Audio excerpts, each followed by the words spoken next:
Alright, hello everybody, welcome to the first day of the Bilgewater Brawl stream for our post-Season 7 tournament. The first matchup that we're going to see here is between Project Laundry and Interstellar Ping. Believe that I should have the rosters correct on these slides, but our feature player to start us off is Julian on Project Laundry. His most played champions are Wukong, Xin Mumu, Gragas, and Trundle. Although I expect to see that Gragas get banned away, but we'll have to see. He does have 41 games played in the server with a pretty solid 56.1% win rate, very solid KDA, and a decent variety of 17 champions played over such a small size of games for some of the players we see in the server. But moving on to the champions to watch here. And I think I am going to replace this background for future games, just so we have something a little bit more readable. That one is on me here. But give me a second real quick to get that set up for us.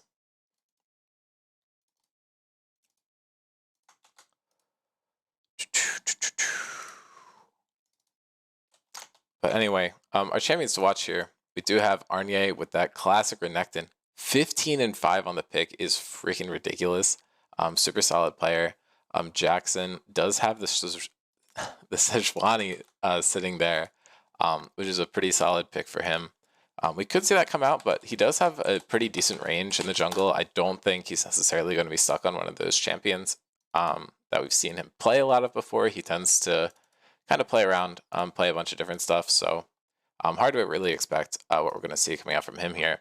Stanley does have that classic Victor. I'm not sure if he's really looking to play it in particular recently. Unsure. We do have Gruer and Dad in the bot lane. Not what we saw throughout the regular season from Andromeda, but this should be pretty interesting. I know Gruer did struggle a little bit, so we'll have to see. Hadiri is coming in as last minute sub for Project Laundry here. 4-1 on Kazanta, actually. I'm not sure we're going to see it here. And Julian is actually undefeated on Wukong, 7-0 on the pick. And looking down to Joel, Joel has 31 games on this, which is actually the same as Stanley on his Victor. But Stanley's 14-17, Joel is 20-11, a very good stat line. Hambaba 13-3 on the Vayne, and Noam 12-2 on the Nautilus. So a lot of really key champions to ban against Project Laundry, and not necessarily as clear for Interstellar Ping, although you do want to take out the Bard and Renekton for sure. Moving on, the key matchup is going to be Gruer versus Hongbaba. They have played one series against each other before, and Hong got the better of him, whipping out both Zeri and Vayne in that series versus Lucian and Senna. But we can just go on and move ahead to the draft. Unfortunately, we do not have live drafts for this tournament just because of the nature of it. It is a rebroadcast, but kind of going through draft, some pretty obvious bans are coming out here. Zillion is banned away from Stanley instead. The Renekton is being left open, and as you can see, it does get picked later on. And Jin is actually being banned away from Gruer here. Stanley could play it too if they flex, but I am pretty sure this was for Gruer. Looking at the other side, Jinx taken away from Hongbaba. Even though he does have really good performing champions, like the Vayne, Jinx is just consistently good for him, and it's a champion that's pretty strong right now. Lilia being taken away from Julian, a strong champion in the meta, and that Wukong is denied as well. Bear starts off the draft, probably just going right to Jackson. It's a champion he's comfortable on. And Gragas and Kaisa are immediately picked up here for Julian and Hongbaba, both comfort champions for them. Julian doesn't get to play too much of the Gragas, so it will be fun to see. Caitlyn, another good champion right now. It's just grabbed. It's a decent counter into Kaisa. You're kind of able to poke her out, stop her from scaling up too much. And finishing off the first half of draft, we do have Renekton and Xerath being locked in for Arnia and Joel, some of these signature champions that we had talked about earlier in draft. I'm glad to see that some people are getting to play these comfort champions. Moving through, some additional bans are coming through. We were banning the two pokey supports that Dad's comfortable on. Ashe and Lux both taken out. It looks like that's a none ban coming out from ISP here. It's possible that their ping was just too high and they weren't able to get the ban out here. Kind of hard to tell.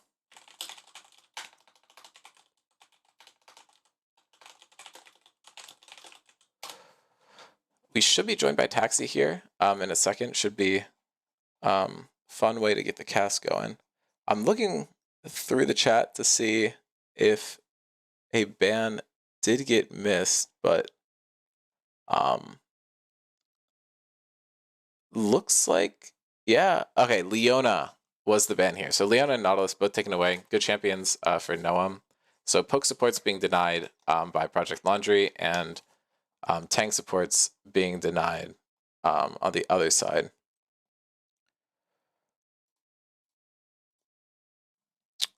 And then moving on, Braum is actually picked up. Kind of falls in the same category as Nautilus and Leona, except he's not as much of an engager. He's good to just sit back, but he does synergize really well with Kaisa.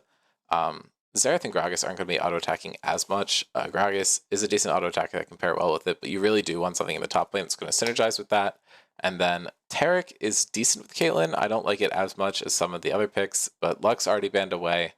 You're definitely taking a step down there, and Stanley does lock in the Vex, which is pretty useful versus Gragas and Braum. I think it does give you a lot of value there.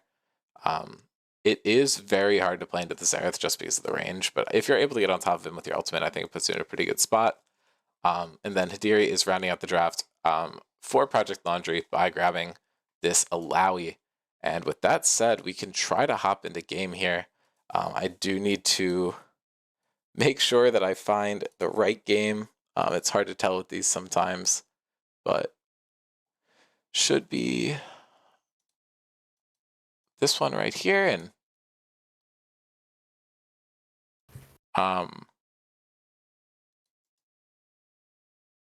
Yo. Hello. If you want to give your thoughts on draft, I'm currently having issues getting replays to play. So classic Riot. This is probably just replay in my spectator shortcut systems not working, but want to get out. Let's see. Big takeaways from draft. Is everybody in right roles? I guess Hadiri's playing top. Yep. Okay. There are a few players that I'm not really sure a lot about, like who they are as players, like Dad on the Taric. But I think Volibear B1, I guess, if we just go top to bottom. I think Volibear is really, really strong in this patch, especially top and jungle. I think he can be played both. That Rod of Aegis build that's going around is really strong. I think he's just really annoying to have to play against in both, and he's just good engage. So I like that B1. Gragas Kaisa response. Looks like they want to fight into the Volibear, which is okay, but I do really like the Caitlyn Renekton response. Caitlyn beats Kaisa in lane because Caitlyn beats everyone because Caitlyn is disgusting right now. And Renekton is just a good, stable top laner into the Gragas. I'm not super well versed in that matchup, but I would assume that it can't be bad for Renekton. It probably is good, but at worst even with just the fact that Renekton is such a strong laner, and because you have Volibear in the jungle, that's a really strong early game, like top jungle 2v2. Joel busting out the Xerath, very on brand. I mean, I guess if this Kaisa goes AP, then they are playing a poke comp, but I assume this Kaisa will go AD. So a little mismatching of identities, but you do have Gragas to peel for Xerath, which is okay, I think. I don't hate the Xerath. I think it performs pretty well into Caitlyn, outranges her, it's something she doesn't like playing into, so it's a good thematic pivot by PL. I'm gonna ignore all the bans because I don't really know anybody. Yeah, I don't know people. I don't know people good enough to know the bans. But then with Braum Kaisa, I'm not sure how I really feel about the Braum. I'm not Braum pilled. I think the champion's pretty bad right now, unless you're playing into like super specific stuff, and I don't think Volibear, Renekton, Caitlyn is that. And I'm not completely sold on Braum Kaisa as a laning duo either. Yeah, I like it. Feels good to play. I don't know if it's necessarily good, but actually getting to play bad to play with. I hate playing AD carry when my supports pick Braum. Now, I'm not saying that Braum is weak, and but I am saying that Braum players make Braum look really weak. So So we're going I the people who play Braum suck angle. Very interesting. yes, and I don't know. Bro, I mean, it's so weird, especially with the Tarek coming out right after. So, how often do you see Braum versus Tarek? Like two wardens, like it's two people that are trying to disengage dive and play peel and protect because they're both wardens. But the main carries on the enemy team, which is Xerath and Caitlyn showing right now, are both long range, which is like kind of awkward. So this draft is weird with these two supports. The supports are throwing me off. And then the Vex and the Xerath, I actually think that that's a good matchup for Vex. Most people back in the day, people thought that Vex into Xerath was really Xerath favored because he would just outrange her. Hey guys, fighting. But in my opinion, the thing that makes Vex into Xerath really good is he has no mobility, and you just walk up and fear him, and then ulti combo him, and he dies, and it's really good. Like laning phase is like so. It is what it is. Like it's good enough for Vex because her base damage is so high, especially against somebody like Xerath. And if you rush tier 2 boots on Vex, Xerath can't hit you unless the Xerath is just cracked. So I do like the Vex, especially because they do have a lot of like dive-esque champions like Kaisa and Gragas. So Vex is good against dive because she can just hold her fear, so it's make it difficult for them. And then with the Alawi last pick, meaning they're flexing the Gragas into jungle, I just saw that. But I do like the Alawi because Vex goes in, Tarek goes in, Renekton goes in, Volibear goes in. Everybody's going in. Have Xerath poke out Caitlyn. Alawi, I think, can go Omega here, personally. Especially if she gets ahead in lane. I'm not too well versed in like specific top lane matchups like Renekton versus Alawi. I would assume that the matchup is like every other Alawi matchup, where if she hits E, she wins, and if she misses, she loses. So, gonna have to see how Hidiri navigates the matchup. Yeah, it's a pretty decent one just because Renekton kind of has to go in, so he's just going to face tank it. The solution for anyone who is trying to do this, by the way, is you need to disable Vanguard to watch replays, which is super cool. So if you want to watch a replay and then go back and play League later, you have to restart your computer. You have to restart your entire computer? Yeah. Vanguard, whoop whoop. I mean, I'm happy though, because I was really worried we would just have to scrap the whole thing. But anyway, we are on the Rift currently. I don't expect either of these teams to really go for any crazy invade plays. Maybe some small fights between the junglers, but nothing crazy. Both junglers opting for blue pet makes sense to me. Both like ganking. First strike gold on the Xerath is nice. Yeah, it feels like the blue team comp is kind of just on a timer. Renekton and Volibear both kind of do the same thing where they're really strong early and then mid game, but if they're not able to just survive enough damage from the other team to get on top of someone and lock them down, they really struggle going into the late game. And Caitlyn's always historically had problems going late if she doesn't get an early lead. Especially into champions that are just so tanky, like Alawi. Probably not Gragas. I assume this will be more AP Gragas, so he'll probably not be as tanky. Things like Braum, you know, like Caitlyn. I mean, everybody's seen the Twitter clips. Yeah. Caitlyn's ridiculous, but good in level 1. Yeah, if Hog's able to pop this, he could get something done, but the Guardian is actually able to save Dad there, and he does just take the immediate recall, hoping to get himself back to safety. That is just going to completely ruin their lane, especially with the base getting cancelled, getting a little greedy, not backing up enough. Yeah, lane pressure, this is not what you want to look like as a Caitlyn lane. You want to be pushing in this lane as Caitlyn, and now you're on probably the back foot for the next 5 or 6 minutes, assuming no jungle presence, but... Yeah, the lucky thing for them is Tarek does have a lot of innate healing, so if they're able to get to level 2 safely, they probably will be okay, but they're definitely not going to be having that pressure that you'd want. Looks like Joel's actually getting outpoked in mid lane, which you wouldn't necessarily expect, but he's a lot healthier on mana than Stanley is, so it should end up evening out over the next couple minutes. Yeah, that's a big miss too. The fact that Q hit from Vex doesn't really matter. Missing your fear like that's really bad. It feels really bad. Top lane has been pretty boring so far. Renekton is going to have an advantage just with the first couple levels. Alawi does want those full 3 abilities to get stuff done, and missing those pulls is going to be super unfortunate. But Arnie just drops full stun on a minion, so they're canceling each other out here. We can blame that one on the interstellar ping, right? That's the... Forgot to do target champions only. Yeah. But even though the mid lane trades are looking good for the Vex, there might be actually a kill in top lane.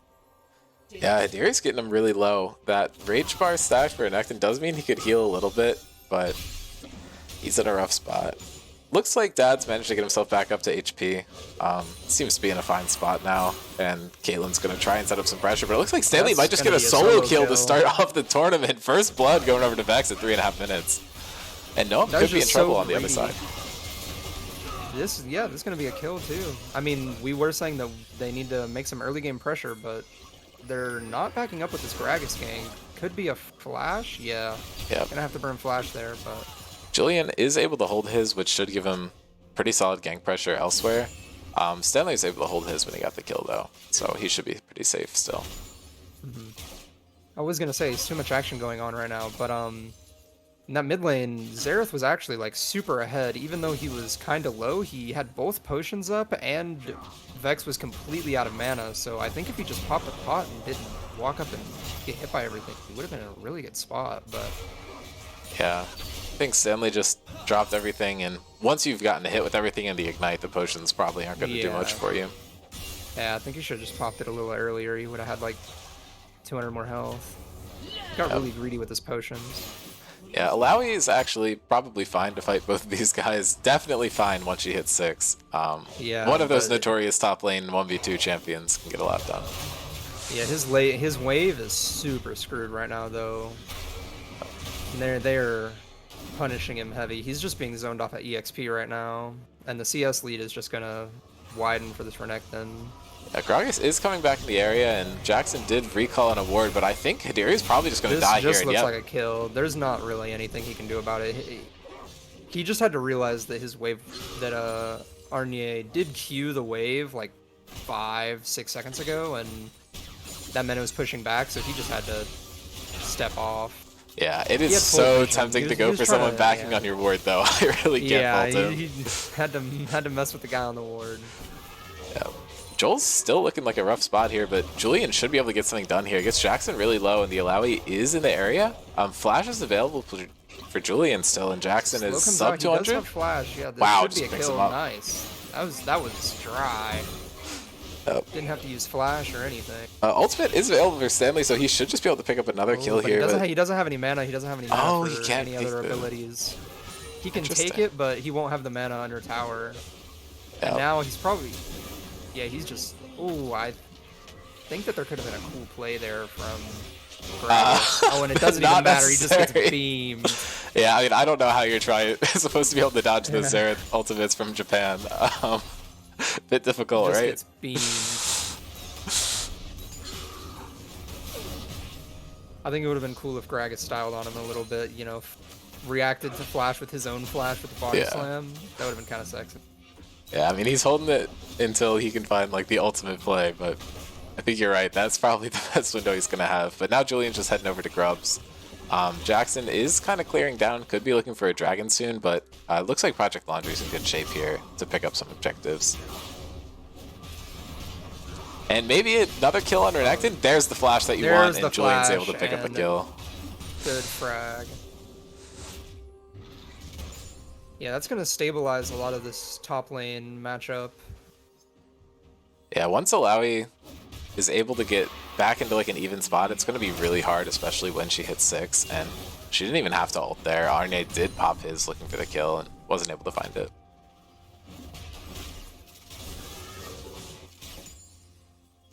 I also feel like Vex is kind of past her window to punish Xerath unless she can get an all-in. Xerath is just going to be doing so much damage, and he's got the Lost Chapter, so his mana sustain is just going to be there to harass her. Yeah, I think Vex made a mistake going Alternator first. I don't know what Minor Rune she has. She might have Magical Footwear if she doesn't think that's all like a mistake. I think you really want to rush tier 2 boots in this matchup, and it gives you a lot more pressure on Xerath because you can dodge his skill shots like a lot better. But yeah, with the way mid lane's going right now, I do think the window is probably gone. Yeah, and Joel's playing pretty well, most CS in the game right now, but it is looking solid for ISP to try and pick up this dragon. Very hard for Laundry to contest it, so they're just going to look to grab something from their jungle. Julian might be able to get this blue buff if it spawns in time. He does have the timer on, and he's going to be able to pick that up. Blue buff for dragon isn't exactly the trade you want, but I think you'll take it in this situation. You know what? You can rationale it by saying you got grubs and a blue buff for dragon, which That's true. Makes it a lot better trade.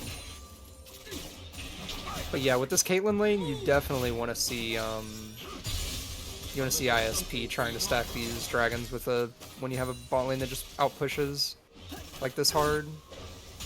Yep, Stanley in big trouble here. He's just gonna get cast frag, yeah. right in. Trying to look for some damage. Maybe you could have lasted the cannon on the way out, but yeah, not much you can do when you get bombed like that. Yeah, that Gragas ultimate was super He didn't clean. have flash. There's just nothing to really do about it. Yeah, and there's just so much pressure Hadira is able to put down here. Even though he's down like 10 CS and a kill, it doesn't matter. He's the stronger champion in this situation. Oh, for sure. This plated steel caps. Finally getting nerfed, but still serving the purpose that they are intended to serve. Yeah, Joel just taking the TP right back into lane. Wants to keep that pressure up. He might be the strongest champion in the game right now. Pretty sure. Has completed his first item, and so is Gragas. Gragas also has, yeah. The mid jungle right now is looking a little unfightable side of PL. Yeah, I mean, Arnie goes in, gets a great trade, but when he's right on Alawi's face like that, all she has to do is just pull him, and now she's winning the trade. Stanley getting chunked down. The stun miss from Xerath, that would have spelled his death. Ultimate is up here, but Volibear's the one to watch for. Could be looking for a gang coming out from Jackson here. Yeah, we're looking for a Vex ulti right now. We're looking for a Vex ulti right now for sure. Ooh. Good flash, should keep him alive. Vex hits it, but really hard to take that under tower. But Volibear can just disable it. Volibear ultimate, Gragas is coming in. He does have ultimate. Does not pick up the kill. And they should be able to safely walk away from that situation. Alawi actually investing the ultimate there. Would not have expected that. It might does have TP. As long as he doesn't die, he can TP back. Yeah, and you're forcing Renekton so far off the tower, he can't just immediately recall because he still has to play the mini game. So you're getting so much time to just free hit tower. I think he just got 3 plates off of that ultimate. Plates. Just worth more than a kill. Thing, yeah, significantly more. That's like almost 400 gold. Yep. Oh, and Hong does get caught up by the stun here, looking to hit the stun back onto Dad, but no, they turn focus, looking for Brewer. The ulti comes down. Ulti and flash. Nice flash from Tarek. And that nice kill picked up. Yeah, Brewer able to secure the first kill. They're gonna be able to get the damage. Yeah. Yeah, he gets the first kill for an ADC. I think they could have fragged, but yeah, Dad absolutely throws his life down on the line. He drops down low, and that flash hits, and he secures a kill for Brewer, and that's exactly what you see with Caitlyn. She gets that early kill before tower plates go down. That's exactly what you want to see, and Arnie just walked into the whole fucking team. Little unlucky. Gnome's in a bad spot here, but he can hop to Hong if he gets in range, but Hong is just running away. I thought Kai'Sa was not going to block for a second. Like, you just sold your support so hard, Hong. I was like, that's disrespectful, but does end up taking the kill. Yeah, it's a successful get down, Mr. President moment. Xerath is ulting. Coming out. He was looking for Tarek, but no luck. I think this might be just full first tower. It's entirely possible. It's looking like it. I think it is.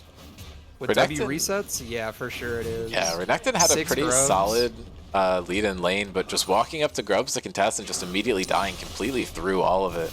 Really unlucky there. He thought he was fine, but just face checked 3 people. Getting hit by too many allow ease. She's testing your strength. You really don't want to test her back. Yeah. Hong's pushed up a little far here, but Dad not able to hit it. The stun could come down soon. Behind. Lots of damage. Stun is coming down. Hong's looking for the kill and is going to get it, but just has to trade his life. But it is a 1-for-1, and this should make a 1-for-2. Xerath is in the wings. Flash comes out, but the fear and the ultimate from Vex coming out. This should just be double kill for Caitlyn, and it is. That's pretty big, especially with Dragon spawning, as long as they don't get all one-shot by Gragas. Oh, he set up the barrel! Oh, he set it up a little too far away, though. He was trying to keep it hidden in the bush. I respect what he was going for, but he didn't have the range off the ultimate. He's trying to set it up out of vision so they wouldn't know until after he went for it. It's kind of cheeky, but he didn't have the range. It looked like it might have just expired right before they hit it, because they got pretty close to it. Kind of hard to tell there. I think it was close, but I think it was they were just out of range. Yeah, I mean, regardless, he didn't get the damage off, and that's what you need. Caitlyn is scary here. She's almost sitting on 2 items. Pretty close to the IE, I think. Yeah, just needs about 1200. Decide to finish the Swifties instead. It's going to help you with Caitlyn Brawl. now, the Swifty boots? I think you just don't need the attack speed that much, and there's a lot of slows. Makes sense. I'm not sure. You can't build into Zephyr if you go Swifties, so you're just banking on the game not going to 7 items, I guess.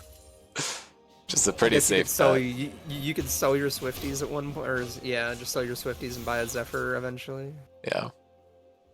If it goes that late.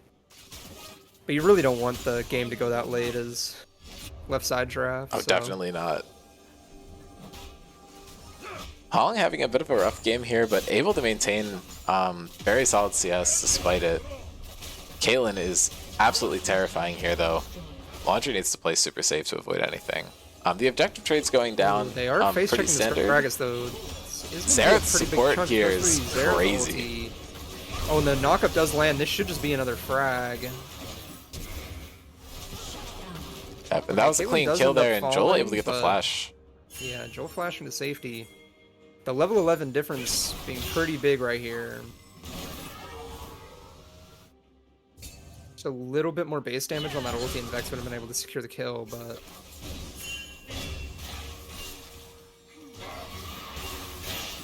Yeah, she could be in big trouble here. The Gragas is looping around, does force out the flash. Yeah, does have to flash.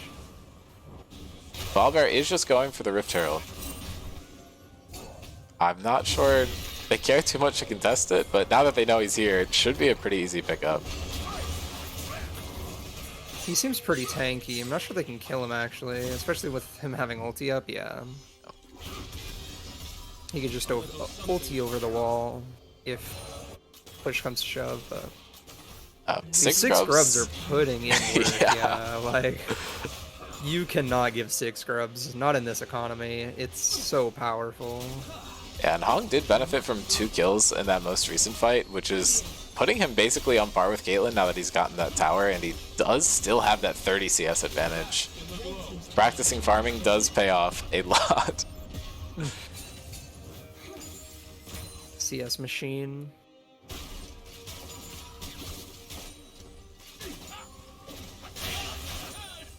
I just realized Guru is on 80 carry, not on mid lane. Yeah, I think he's been 1 and 2 for a while. They had him played a couple times throughout the season, but did not go super well, so we'll see if he can kind of turn the narrative in this game. He's set up very well to do so, I will say. That is for sure, especially with his IE rapidly approaching. Yeah, there it is in base after getting that tower, so, I mean, this Caitlyn is strong. Thing about being a strong AD carry is there's going to be Gragas flashing on you with Xerath ultis on your head, so... Yeah, especially without an Enchanter. I feel like the Enchanter is the Xerath's #1 target, but if there isn't one, then it's the ADC, so you're not having a good time here. Interestingly, both solo laners are pushing out the bottom lane here. It looks like they're going to try to collapse for something, but the dragon isn't up for another minute and a half. So both teams just kind of wandering around aimlessly on the map, it looks like. Clearing vision. Not much to do right now. Waves are being pushed by Arnie in top lane, which is pretty important. Nobody's up there to match him, so blue team should just want to play slow, but yeah, and it looks like it's going about as perfectly as blue team could want. Yeah, Renekton able to get that tower. Top lane tower. And he's still continued to push uncontested. Yeah, with no grubs though, he doesn't have as much pressure as he could, but if he's able to get that tower, now they do have to just... Forcing out TP. Now the thing that could be scary is Arnie TPing mid and forcing a 4v5 now that TP has been burned by... Hidiri. Hidiri. Yeah, Hidiri's probably just going to grab this last wave and then just immediately sprint down, but now the Rift Herald's being dropped, applying a lot of pressure on mid. Should give them advantage in this 5v4, but Noam has a flank with Julian. They could look to set something up. And there's the play coming out. Dad falls down super low, but Hong just got stunned under tower, and the Taric ulti's out. It's going to keep him alive for a while. Noam falling down really low. Noam is going to fall down. Stanley looking in for something, was able to find a lot of damage down onto one. Hong able to get out with basically no HP remaining, and now Alawi's going to look for the 1v5, healing up so much, but it's not going to be enough, and they full collapse. Joel looking to pick something off, and Alawi is actually able to find a kill onto Taric there, but that's a 3-for-1 in favor of ISP. They played this really well. Yeah, this dive comp with Volibear Vex just looking for resets is really strong. I didn't really think about that, but with Volley diving into disable turrets and Vex following, the disable, it's really oppressive on these long-range carries like Xerath. Like, what's he supposed to do? Big Bear turns off his tower and Vex comes flying in over the top? Yeah, we saw it pretty early in the game, and it didn't work out super well, but they've been executing it in the team fights very powerfully, especially with the Caitlyn just able to fire that long-range ultimate to support. It's pretty disgusting. Yeah, their team fightings are going pretty well. The real question, I guess, is how long until this Alawi is just unstoppable? Because we kind of saw it in that team fight a little bit. The fact that all the people on blue team really do have to clump around her if they want to do their damage, like, meaningfully. And once she gets to a point to where she's just healing so much, it's kind of awkward for anyone on blue team to buy anti-heal that's actually meaningful. Yeah. So the Mountain Soul is going to benefit the Taric and the two tanks up towards the top side of the map. But if they just get 4 quick mountains, the Elder going to the other team could do the exact opposite. So they really just need to keep their foot on the gas here and make sure that Laundry doesn't get room to breathe. Which is tough because the gold lead's only a bit over 1,000. If you factor in dragons, it's kind of solid, but there's a lot of pressure that is being put on you by this other team. And with blue team having taken 4 turrets already and mid-tier 1 still standing for red team, there is some decent amount of with like upstanding gold on the map that probably should get claimed semi-soon. Just out of virtue of 6 grubs eventually, but it is kind of hard to siege into this, flank threat from Renekton plus Volibear. Looks like a team fight is going to come out. Yeah, and collapsing onto Hidiri is not what you want to do. Dad actually gets caught out there, takes so much damage and just gets popped. Can't ult. And Arnie teleports into an Alawi challenge, loses 70% of his health, basically, if a tentacle hits him. Which it does. Hard to dodge them when you're in Australia. Yeah. This Alawi is just the American sniper, and oh, that's disgusting. That combo is nasty. Yeah, Alawi tentacle slow into Xerath beaming you over the top. That's nasty. Yeah, the gold lead is now gone. We were saying that Ping needed to keep their pressure up, and instead of doing that, they walk up a little bit too far, and multiple members get caught out, giving some gold over, and now Xerath is going to be dealing just a little bit of extra damage to you, but it's going to hurt way more than a little bit. Yeah, collapsing on that Alawi was definitely not the play. Got him really overextended. Yeah, I feel like the only solid target on Laundry is going to be the Xerath. Everyone else is just too mobile or tanky. For sure. But I mean, they do have ISP do have the tools to get onto the backline like we've seen in team fights previous, but that was just one where I guess the blood was flowing a little too hard, saw the guy in front of you, oh, this guy's overextended, let's kill him, and it's like, oh wait, that's the Alawi that's immortal, and now we're out of position getting beamed by their backline, and we died. Yeah, Stanley is walking down here, has the ultimate available. If he's able to find something onto Joel, that could really turn the tides for them, but Xerath needs to be taken out for ISP to have any chance to be winning these fights, and the tools to collapse, really, you want to see him come out from the Vex or a really good flank from Renekton or Volibear. There's not going to be a lot of success from ISP just trying to fight front to back. Yeah, there's no way. I mean, Vex is not a front-to-back fighter, and Xerath is, so, I mean, they only have the Caitlyn to hit front line, so... Yeah, and Teleport not being up for a while, and Renekton is going to hurt him. Hong takes so much damage there from a single auto first strike, paying a bit of extra gold out there to Gruer. Soul's up in 50 seconds, though, which could benefit ISP if they're able to just lock in and get it, but gold lead is in Laundry's favor just a little bit.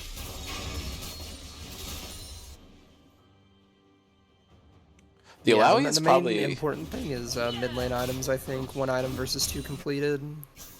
But 80 carry is 2 versus 3 items, which might be a little more impactful. And Noam's just completely caught out here. Joel's going to look for some extra damage, but...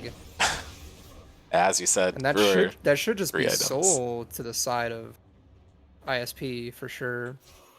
Yeah, unless Julian can steal it. Gragas does have a pretty good flank, but this would be a funny steal. I would laugh. Yeah. And now he walked over control ward. Okay. He's just going walked over every ward known to man. Yeah. Hidiri should have pressure on this tower. He's going to get a lot of damage dealt to Arnie. So I got that faker skin on the mind. They're super stacking this top side. I think Arnie is probably going to die if he doesn't back off a little bit more, and no, he's just dead, so... And that is a very good way to funnel resources into Hongbaba. He's about 250 CS. Keeping up with that 10 per minute. No one else is even close. And they could just have a Baron angle here. Renekton's not there. That's a lot of their backline access. He is on full vision, so blue team is able to respond, but this 4v5, not super favorable. It's looking like the call is to turn, but it's looking really messy. Yep, Noam walks up, he's a 3-man ulti. Jackson goes onto the backside, and now Noam's falling down super low. He's going to be the first person taken out in this fight, but Hong's able to pick one up, and Jackson's falling down super low. Xerath looking for an ulti, and wow, huge chunk coming out from Gruer. That's 2 kills for Hong, and only 1 kill for the entire other team. But now Hidiri's right in the middle of the fight. He's getting teleported on. If he's able to hit a solid ult, no, he already used his ult, and they're just going to have to disengage.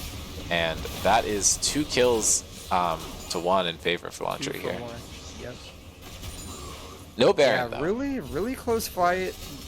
Little spotty on the turn. It looked like they were a little uncoordinated on how they were going to turn that, but overall they do walk away with better game state, trading 1 for 2.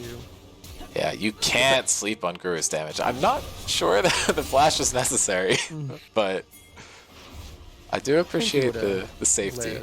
And it looks like they might just be going for round 2. Alawi does have teleport here. Julian just dashing around. Hong's walking up, though, and Gruer does so much damage to him. He is not as safe as he thinks he is. 2 auto attacks doing about 30% of his health. And this Mountain Soul shield just regenerating on Team of ISP means that like these really short tradey fights that is more just poke than anything is going to favor them in most situations, so... Yeah, the good thing for Laundry, though, is they're not really a poke comp. Besides Xerath, they really just want to fully engage and take people out, so the Mountain Soul isn't giving as much advantage as it would if you're playing into like a multiple poke champion comp. But, I mean, that's like really the best you can say about the enemy team having Soul. It's not a good position for them to be in. Yeah. But with another 3.5 minutes of Elder... Oh, Stanley takes the blast gun in the wrong direction, but he should be He's fine. gonna Gets get a hit by soul test of pulled. strength, but it's gonna do a fair chunk. But Guru getting some first strike procs on him. Yeah, Hidiri almost took as much damage as Stanley did percentage-wise. And getting that Alawi down low is a lot more important than getting the Vex down low. I feel like the Vex is able to deliver her damage a lot quicker. Oh yeah, for sure. But all of red team responding to this Renekton split push does let blue team have some mid prio, but I'm not sure really anything will come of it. Yeah, the Baron is Vex definitely what's on everyone's mind, but in 2.5 minutes, that's going to change. The Elder is going to be the most powerful objective on the map. Julian able to find some damage down to Jackson. There could be a collapse here, though. Hong was able to hit some long-range stuff. And, yeah, this is going to be a pick on Volibear, and that should just be Baron with Vex. Vex showing bot lane gave red team just the opportunity to collapse because they knew that this Vex does not have TP, so they knew they could fight a 4v5. Best case, or like that's like worst case scenario. Renekton kind of wasn't there either, so it would have been a 3v5. Yeah, it's gonna be a free Baron. Zero response from Brewer, not even trying to get it done. And Stanley's able to hit the ult point blank, and Hong might just die here. Oh. Noah was able to block it for him, returning the favor. Now Arnie just gets caught out. Huge Braum ultimate, and Hongo just baits the hell out of himself.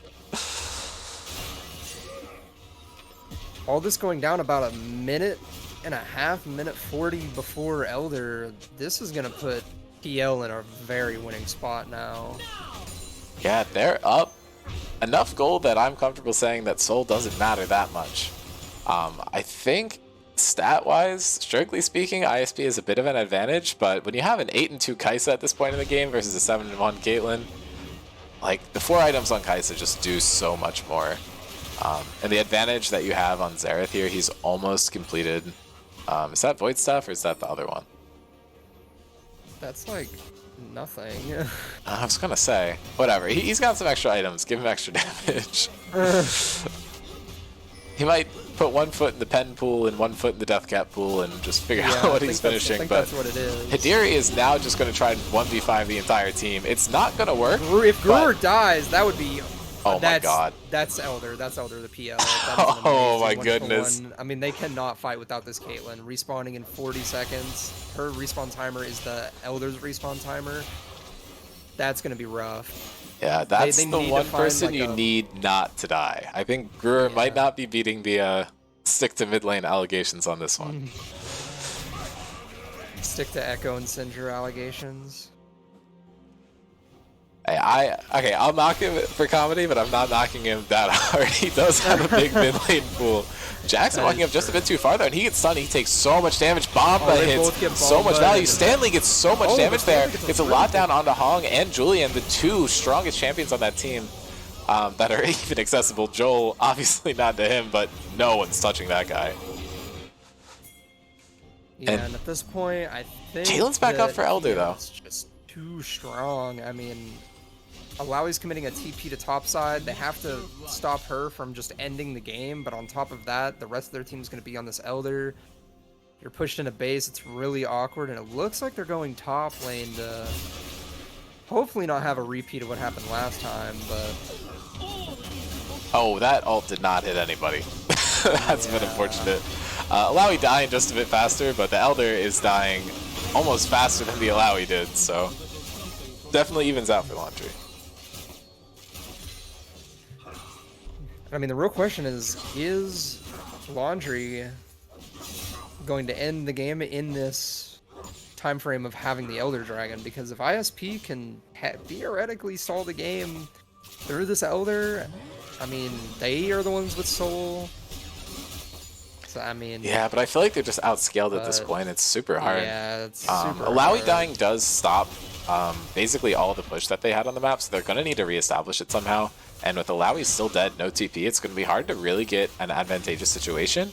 But just in terms of gold, Alawi is not the strongest member of your team, but she has way more than I thought she did, so my point is completely ruined. But the Kai'Sa with Elder is going to hurt a lot, and same with Joel. Yeah.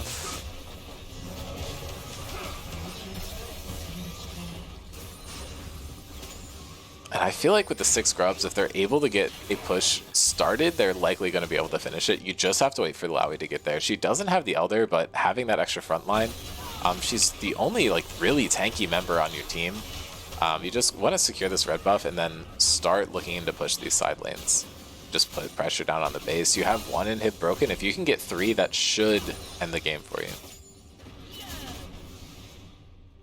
Yeah, I think that even just like 1 pick could be the end of the game. Like if Caitlyn dies, gets caught somehow, or just gets dove, like I think the game just ends on the spot.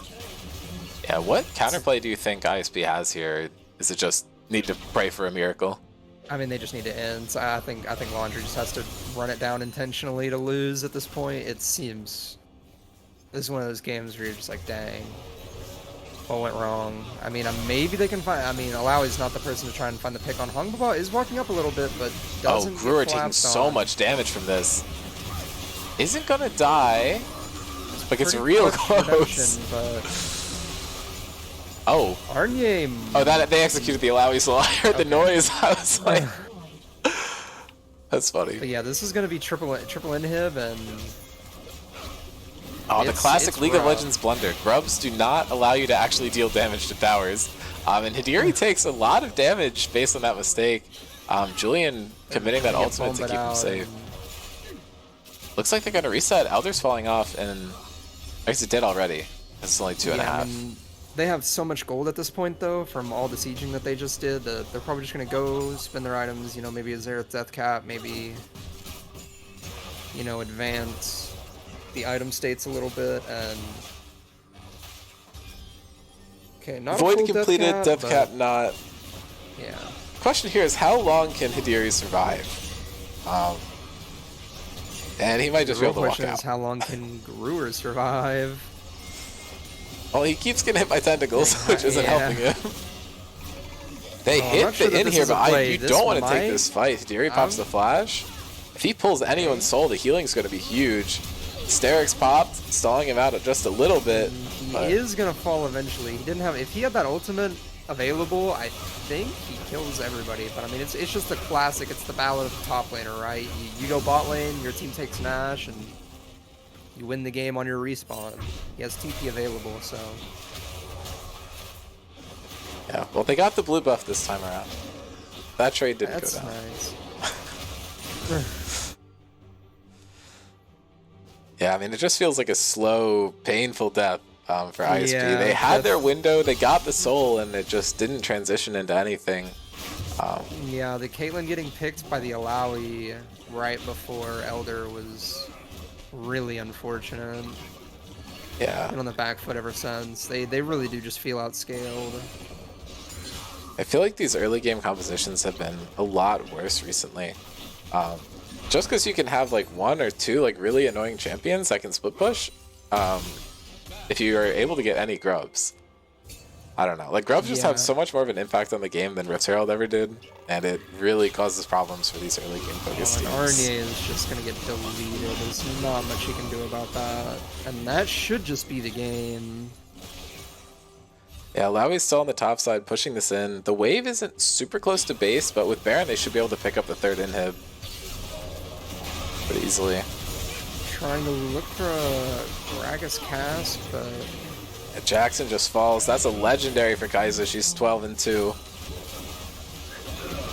Yeah, Kai'Sa is just shredding through these people. Brewer trying to do what he trying to do what he can, but I mean. Wait, that's a triple. You get flashed on by the Gragas, and that's just gonna be GG. That's a quadra.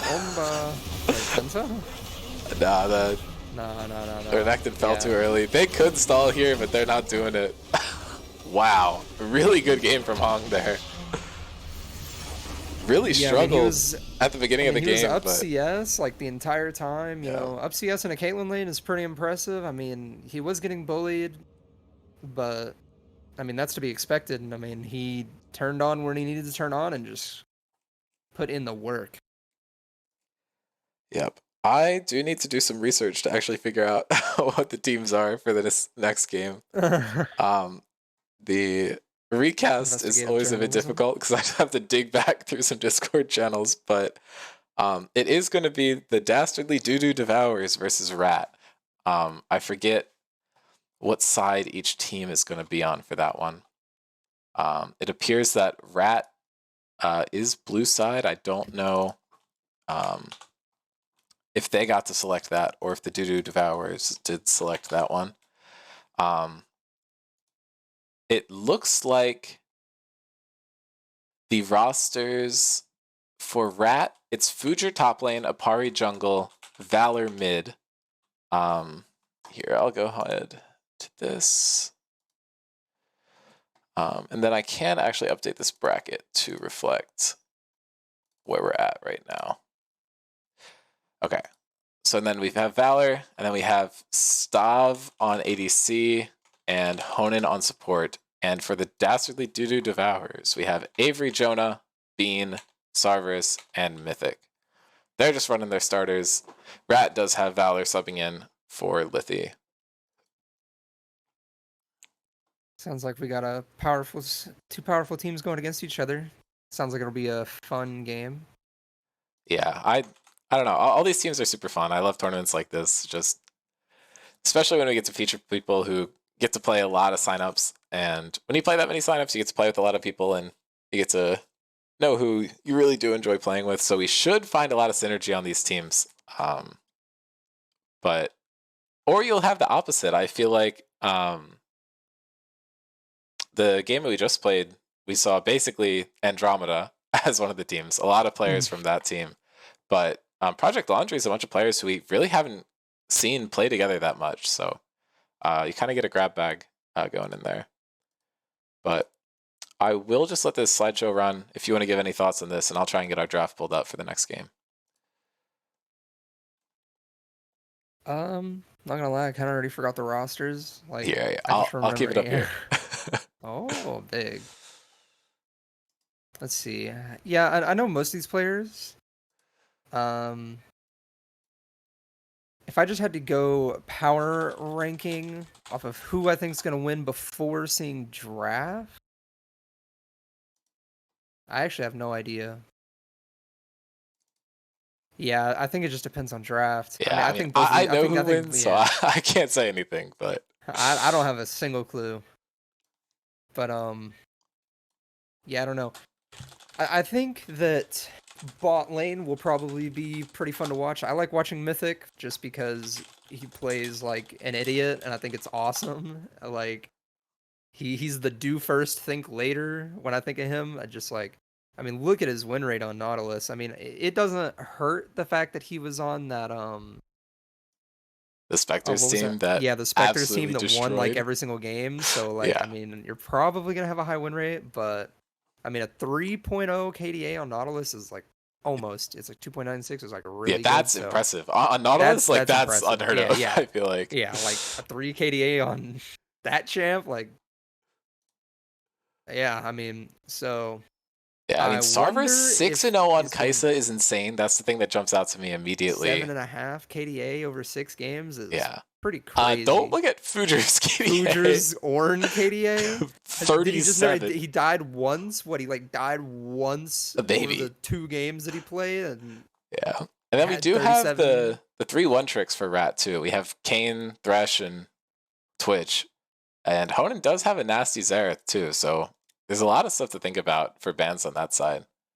And the 13-5 Shyvana, 12-2 Darius are also things you can't completely ignore here. So if I had to assume, I feel like Avery might take 1 or 2 top lane bans, probably like a Darius Riven and maybe a Mythic Nautilus hit. Those would probably be what I'm looking at. I'm not sure what people's general opinion on Shyvana is in the meta right now. She's like, eh. She's like, okay, I guess. Kai'Sa's pretty good. Kai'Sa's always pretty good, though, so maybe they want to snipe that out. But Darius Riven pop out to me from Avery, and, you know, banning 1 tricks always makes sense. Yeah. Mythic is a bit of a Nautilus 1 trick, so I think that we might end up seeing that, but I could see it for sure. Yeah. When I associate Mythic is Nautilus. Like, I know he plays other stuff because Nautilus gets banned, but Mythic is Nautilus. Like, he's him. Yep. Okay, I do have draft set up, so I am gonna throw it over to that. Looks like Twitch got through. That's the first thing I noticed. But Opting for the Volibear ban instead of the Riven, but I mean Riven getting banned in round 2 I makes sense believe to the Volibear me. is probably directed at Jonah. Jonah's had a lot of success on that champion recently. That makes sense. It's But very understandable. they did get over Shyvana to him, so I don't know. It kind of evens out. What am I looking at? Is this Mordekaiser mid? I guess? Or Scion mid? I It's one think or it's the probably other. Scion mid. I've heard Bean does enjoy a bit of Scion Scion mid. mid enjoyer. And I would assume the Mordekaiser was picked as a counter to a Lowy, which I believe would probably be going top. Yeah, that makes sense. That actually just makes perfect sense because Mordekaiser gets rid of all the tentacles. Yeah, I feel like this is a Cho'Gath support, though. Because Valor's not playing it. I can tell you that much. Valor is not playing the Cho'Gath. It's not Lux mid. It's Lux, or it is Lux mid. Yeah, I mean, I don't see a world in which you pick Cho'Gath and you don't have Honan play it. I mean, yeah. And I know Honan I is feel like known you'd for have to his pay weird Valor a picks. large sum of money to get him to play support, so... Yeah. Cho'Gath support. I mean, Q and W are both utility spells, so... That's true. And the best form of CC is eating someone whole. We know that from Tom Kench. Although I guess that's a little different, but I will say though, right side draft does look like it lacks damage. Yeah. I guess it just depends on the Shyvana build and how ahead the Mordekaiser gets. Yeah. And really the main thing is how ahead the Lucian gets, because Lucian is pretty hard to pilot. Yeah, like, Cerberus has a good Lucian though. Of all the people I'd be afraid of not getting it to work, Cerberus is not one of them. Although the pairing of Lucian Thresh is a little bit interesting to me. Not usually what you see. You tend to see him with an enchanter, but want to make Mythic full is value out of his passive, but a big engager player though, so it's not super. And I guess surprising. the Thresh is probably a denial pick from Honan, since that's like his most That's true. That's his most like favorite or well known like actual support champion. Like he obviously plays stuff like Xerath too, but yeah, people starting to disassociate damage dealers with support a little bit. Like I don't see Brand support as much. Yeah, more jungle and mid. I see Xerath. Is it just that like Zazax got hit? Yeah, Zazax got hit pretty hard. Okay. And also they keep like doing little buffs and stuff to like laning versions of those mage champions. Like I think they don't want them played in support as much as people play them. Yeah, the only one I really see anymore is Lux. I agree with them too. Yeah. I do not like playing against damage support. It's really annoying, but yeah, it looks like the strategy from Dudu Devourers here was give them Twitch and Thresh, and we're happy taking either of them. So looks like they got the Thresh side of the trade. They could have just assumed that Twitch was going over no matter what, but Twitch is pretty solid in the meta too. But Stav obviously does want his one trick, so we can go ahead and hop into game and see how this one went, if it'll show up. I will say though, this game does look kinda hard for Viego because he's fighting a lot of really tanky people and he's basically solo engage. Because Alawi's not really an engage champion, she's just they engage on me and I kill everybody, and this first strike Cho'Gath I fear might be building AP, so not much of an engagement there either. And if I've learned one thing from Mike, solo engage Viego is really annoying to play and he thinks it sucks. And I agree, it looks really bad when you have to play solo engage, especially in a tanky, like triple tank topside borderline, like triple melee topside I guess is a better way to say it. Like could be rough for the Viego this game. Yeah, I think this game is going to be rough for whoever walks into this 5-stack right here. And Apari is looking like he might get a taste of. Oh, he should see them. Yeah. You run, bro! Whoa, wait, he's so smart! Wait, but imagine if he hit that hook. That would have been nasty, but we're sitting here thinking Apari's a complete idiot. That was the smartest play I've ever seen. He just stands still. Just walk into their entire team and flash the wall, like. Yeah, I mean, who on that team has immediate CC? No one's gonna stop you. Thresh, that's crazy. Thresh probably should level Flay and flay him immediately, and he explodes. Yeah, that's true. He did skill hook level 1 luckily, so... I would Yeah, say, though, this Lux in this mid lane matchup is going to be printing first strike gold. Yeah, I was gonna say, what's your opinion on the Lux Scion mid lane matchup? It sounds awful for Bean. He has Aftershock. I mean, honestly, I don't think it is as bad as you would think it is, because Kanek Rookern is one of the most overpowered items in this entire video game. That's true. And he has Doran Shield plus Second Wind. After he gets 900 gold and can buy a No Magic Mantle, he's literally immortal. Also, this is looking like just a... That is raw. That is a raw solo kill. Fujer absolutely showing out here.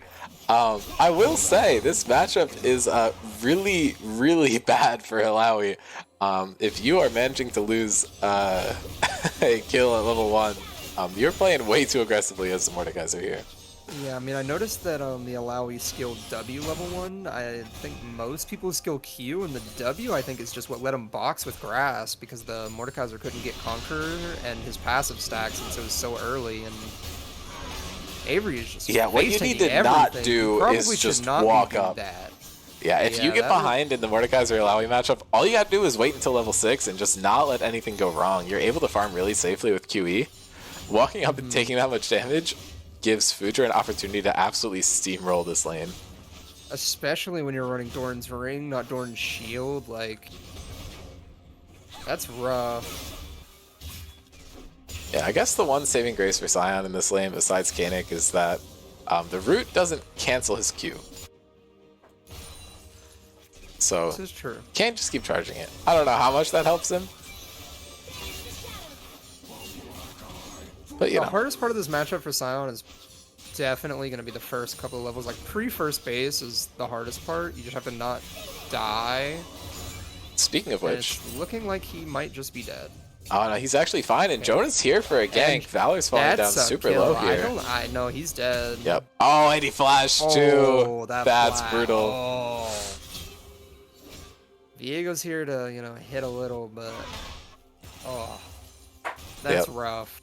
Looks like Jonah is going to be going some sort of attack-based build. I don't really know if there's going to be like a Nashor's Tooth in there. Maybe it's like a Jack-of-all-trades thing. I don't really know what Shyvana builds, but we're not seeing the Mage Shyvana come out, that's the one I don't like. Yeah, looking like he's probably going for a Nashor's Tooth first item, so I mean, that is part Mage, I guess. Mage Shyvana. Yeah. Oh, dashing in point blank, but Cho'Gath didn't have any abilities up, so he gets away with it without too much here's the death, damage. though. Yeah, Scion for sure is gonna die. Right? He's immortal. Oh my god. He's immortal. And he never based and never TP'd. If this man recalls and puts a null magic and like a ruby crystal in his inventory, if I'm Lux, like F6, like I don't know. Wow. Yeah, null magic ruby. Avery is It's over. That's gonna be tough to deal with. Yeah. Avery needs to get this wave out very bad without also dying, which is the hard part. Yeah, if he's able to hit level 6 without anything crazy happening in this lane, he should still be in a really good spot. Having the boots does give you some advantages over Illaoi. Specifically, being able to do that, just sidestep, just a little bit easier. Super helpful. Jack of all trades is not taken by Shyvana, so we might just see a more straight up on hit or mage build. We will have to see. With PTA, I'm inclined to think that it's probably more on hit because you usually go Dark Harvest, but yeah, I'm not gonna lie, I don't know what Valor is supposed to do in this matchup anymore. I think that if you pit the Scion health bar versus the Lux mana bar, I think the Scion health bar will win. Oh, popping the E a little late. That's especially so when you much CS. Stuff, -1s, anybody? Yeah. And the problem that's going to arise, because I've actually played, not this exact matchup, but Mage versus Scion mid, the problem that arises really fast is hold that thought for a second. Yeah, Sara's falling down super low here, but I think Apari's going to be the first one to die here. Jonah flashing in to secure the kill. Honen's falling down super low, but should just be able to walk away. Sarvis getting so much damage on flashes to try and complete the kill, and there he goes. Sarvis falling down super low. One. He should die to poison. Barrier comes out, but the poison's not enough. And Sion flashing in, but doesn't have grasp or anything. Oh, but the Q got burned on Sion's intangible body, so he might.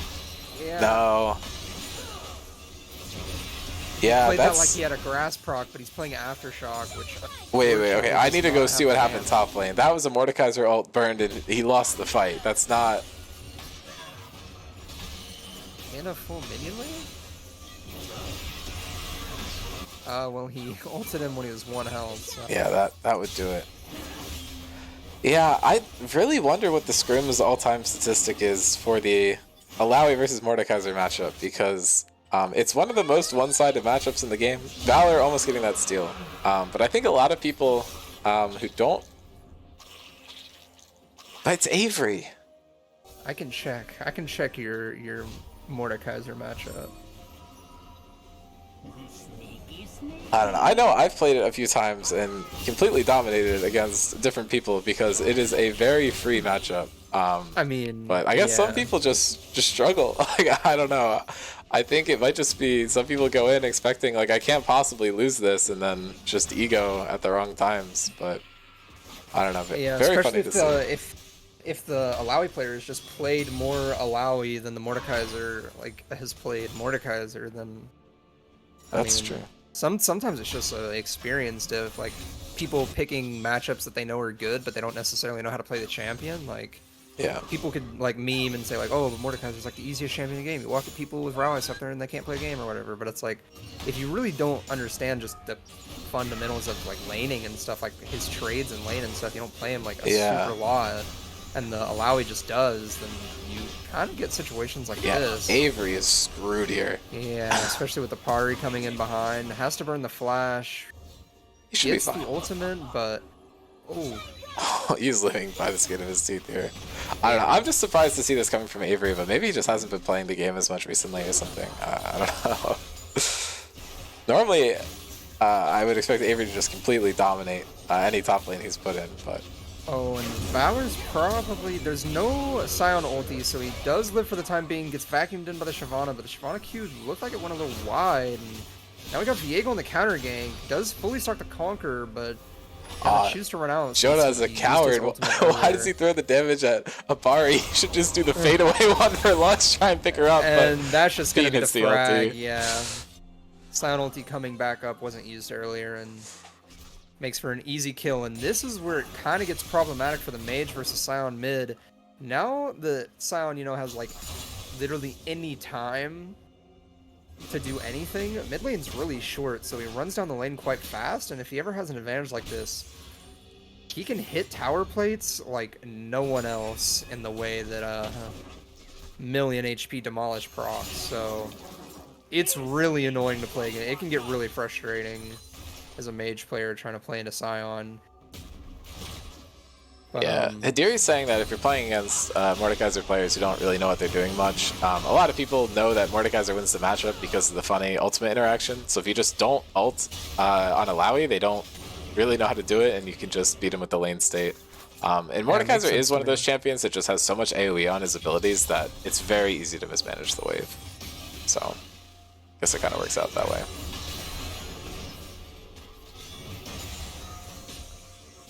And then if you're both just trying to manage the wave and no one's ulting, then it really just comes down to like a stat check. So that early lead pays dividends for Future. And he is up, like, he almost has 100 CS and Avery's still at 50.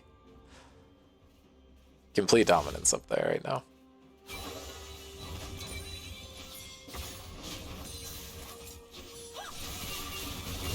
Valor's caught out in a bad spot here. Jonah popping the ulti gets a lot of damage down in Valor. And yeah, that's just going to be a frag. Yeah. I mean, there's not really anything you can do about it. They're following Boss's Law, I think. They're not giving any gold to the Scion. Don't want to give him a shutdown. For sure. I'm realizing I might not know how to pull up champion versus champion matchups on the website. Yeah, you can do it through Asset Creator, but I should have just pulled it up for this game beforehand, but I was a bit lazy. I can get it later. No, I know how to do Asset Creator. I didn't even think about that. Yeah. If you generate champion assets and just have the top laners play that versus each other, you should get what you need to. Sarvis gets caught out here by Viego, though. The ult coming through, I don't think it's going to be enough damage. No, he's able to get it. Honan was able to pick up the kill, but that's just a 1-for-1. Both supports getting a kill out of that fight. And another one is breaking down to the top lane. Alawi ultimate, I believe, did just get used, but Avery's ultimate was on cooldown when it happened, so he's not able to get the interaction that he wants, and he's just so far behind in this lane, 0-3-0.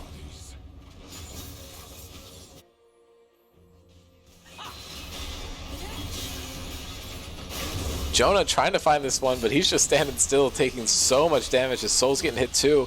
Jonah falling down to like 30 HP, trying to dodge the tentacle. He's good so far. That's a Sion ulti coming top. Jonah ults over, he misses everything, and Fujer is going to die still. Shutdown going to the Shyvana still somehow, which is crazy. That's exactly what you want to see there. That's ridiculous. Gold's basically dead even here. Apari looking to grab a dragon and just completely even it out. Looks like Avery's had about enough top lane. Honan's walking down, looking for a play here. Not able to find the initial Q. Stav walking up in stealth, and play is probably just going to fizzle here.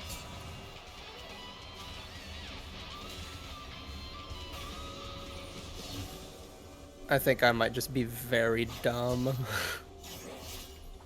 Yep, I can pull it up real quick. Yeah, I don't know how to. I thought I did, but it's not giving me what I want.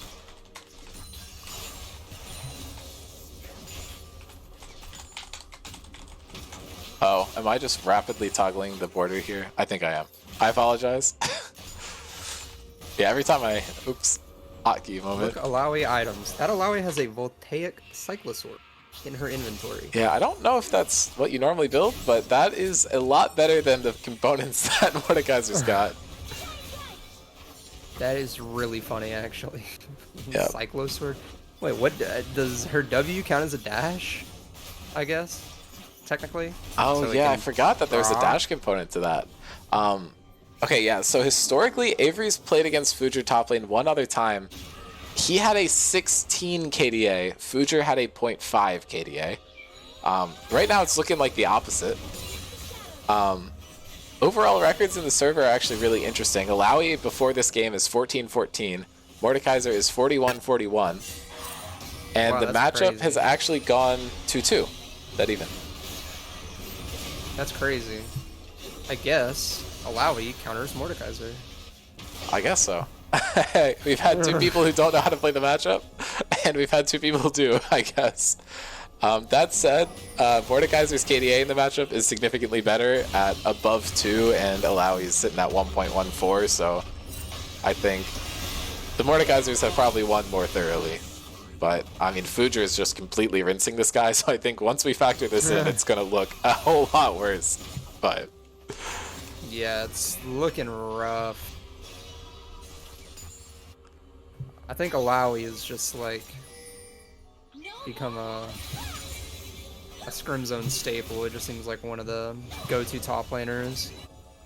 I feel like I see Alawi very, very often. yeah, I mean, we have a couple people who just play a lot of it, and now I think she's actually just good, so it kind of balances out. Yeah. Oh no, Valor thought he was safe over the wall and flashes right into the Shyvana and just gets picked up. This has not been a good game for Valor, but better than it has been for Avery, so both teams are having their individual struggles here.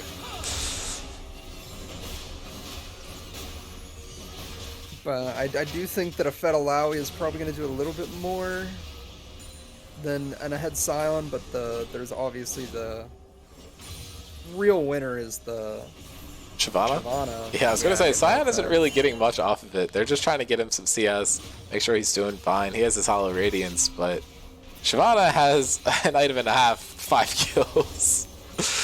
Looks like she is actually committing to like a more AP build with PTA. I don't think I've really seen that too much, but maybe she's going for like this damage build because she got as fed as she was. Like, that's entirely possible, yeah.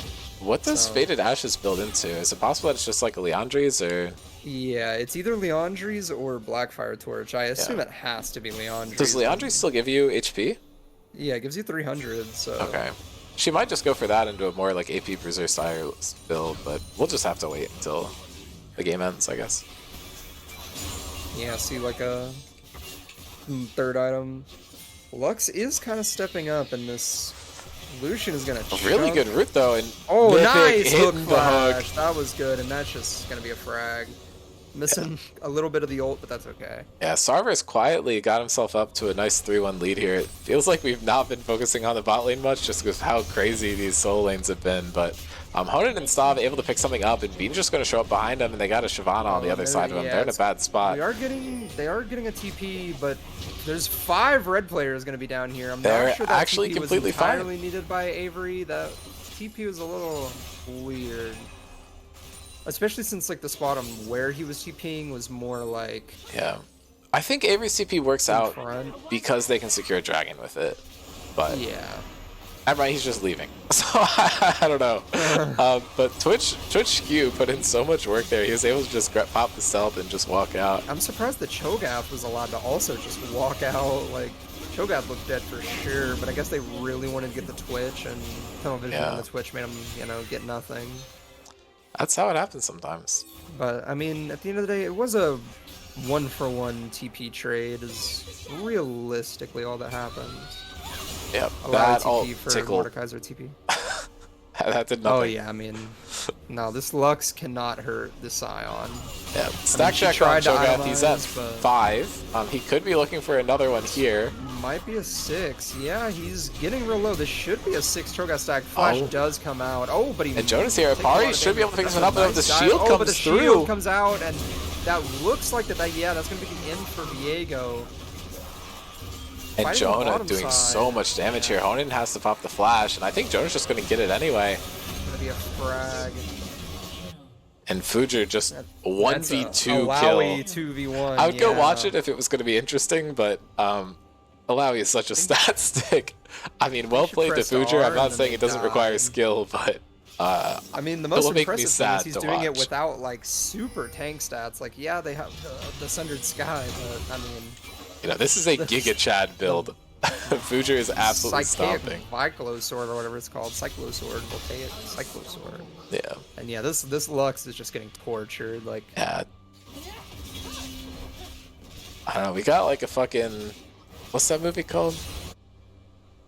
Pacific Rim moment here. We got like Alawi versus Shyvana, right? Like, yeah. All you gotta do is slap Alawi in a mech, and it's King Kong, like yeah. I don't know. They are both absolutely monsters on either side, and I mean, there's other people in the game too, but we'll have to see if they'll have an effect. I feel like the only other one that I'm looking out for here is Sarverus at the moment. But yeah, Lucian's doing pretty good, and I mean, the Scion is going to be really annoying on side lane, just pushing down towers. I think as long as he goes opposite of the Alawi, I think you just like cut your losses, just let Mordekaiser do his best to stop the Alawi where he can, because if you put, I don't think that I think Scion will basically do the exact same thing that Mordekaiser will, where you just kind of. Yep. But Pari might be looking to catch Mythic out here. Honen almost found it, but no, Starver's just completely pops him. Stop falls down too, and now Jonas here, he's going to help him out. And yeah, this Shyvana is just tearing through anyone and everyone that graces her presence right now. And next Dragon's up in about 2 minutes. If Shyvana's able to get a third one, that does put her team in a really good spot. Gold lead's about even here. No crazy pressure on Baron from either team, I don't think. Shyvana will be able to get some that's half of Valor's health. Yeah, well, this is a death cap. Chunking. Maybe a Medjai's. Like, we are seeing a absolutely monstrous build here. Oh, this should just be a frag. Should just be able to pick this up with the flash. Yeah, for sure. He tried to He tried to style on. He tried to fade away. Yeah, fade away. With the Lucian W that does like 35 damage.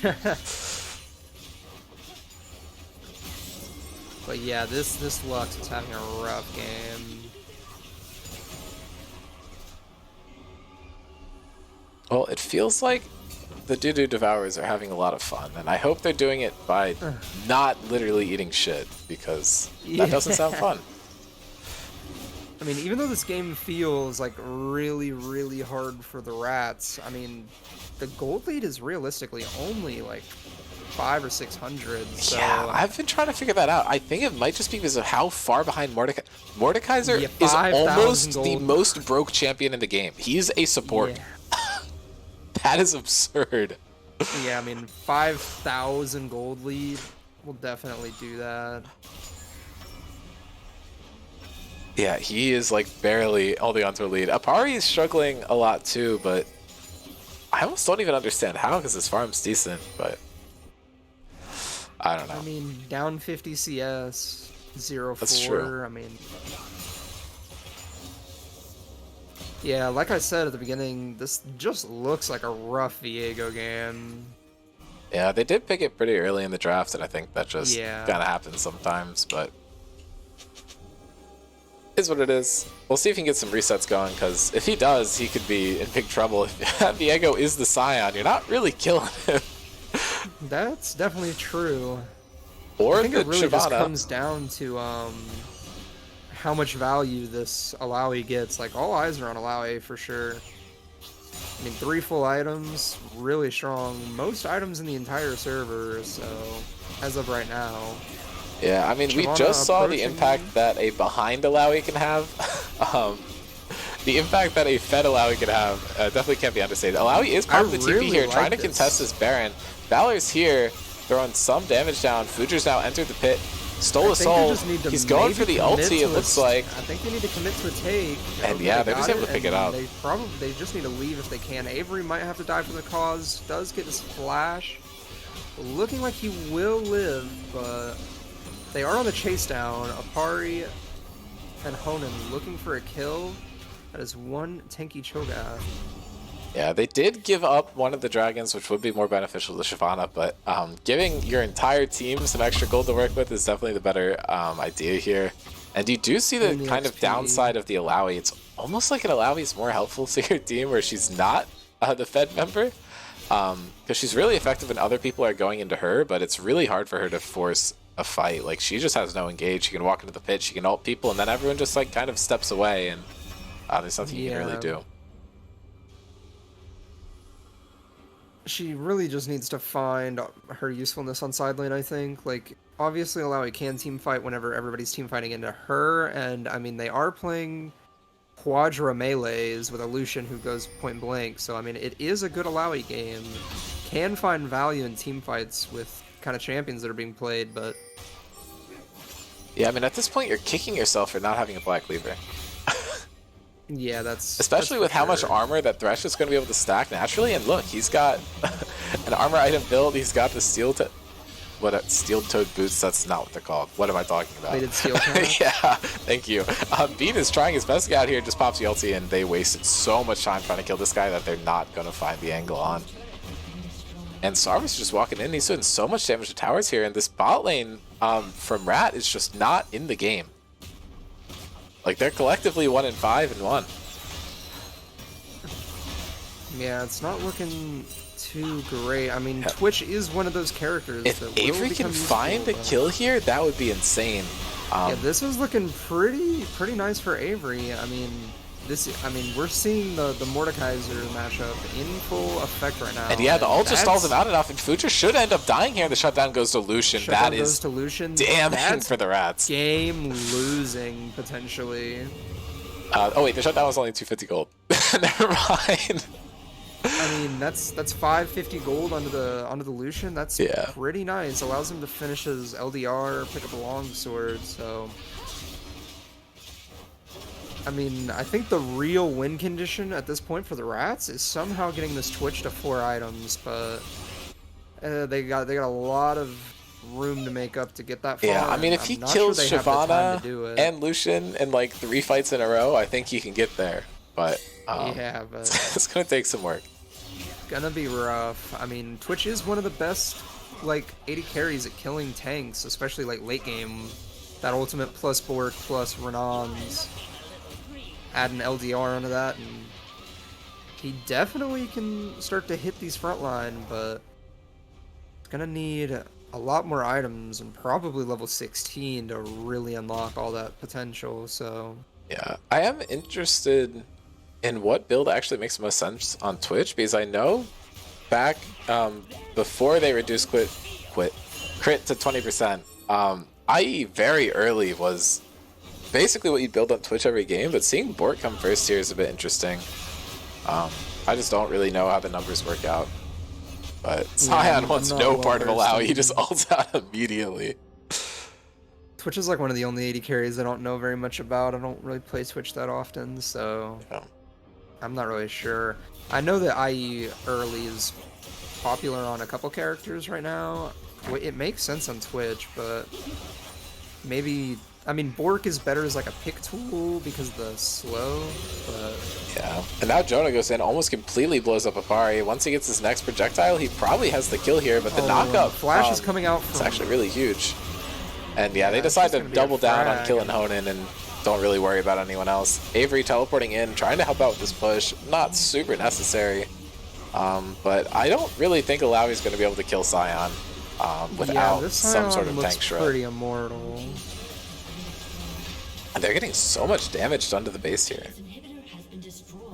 If they find Valor in this bush... Which they do. Yeah, he's just dead. gonna die. Well, this should be their third dragon here. Sion's going to try his best to stop Alawi from taking this, but it's going to be hard. That's a lot of damage. Yeah, Bean's just going to have to walk away here and hope that he turns out okay. If Apari steals this, he's kind of the GOAT. They do have full vision of him. They hit the hook, and yeah, he's just going to get pulled in. And the dragon dropped down to 37 before Apari died, though. That would have been a crazy steal. You steal it because you get Mordekaiser E into the pit, and they miss the smite. Like that would have been crazy. Yeah, I mean, that was a little funky. I don't know. For a team that looks so in control, they are playing super risky, it feels like, but I don't know. Things are working out. 18 stack Magi's for the Shyvana is a little freaky. Not something you want to see as the Rats, for sure. Yeah, I mean, this Shyvana is just doing so much damage. And with Baron spawning in 10 seconds... Oh my god, Tuna just gets fucking annihilated. The Rat just got destroyed. Oh, wow. I mean, that's just Baron. I mean, that probably is the game. I mean, this Lucian is just so fed.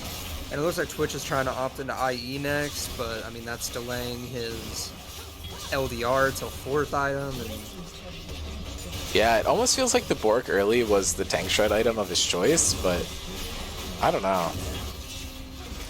Did you see that they're buffing LDR next patch? Like, they're making the build path better. They're making it build out of Noon Quiver.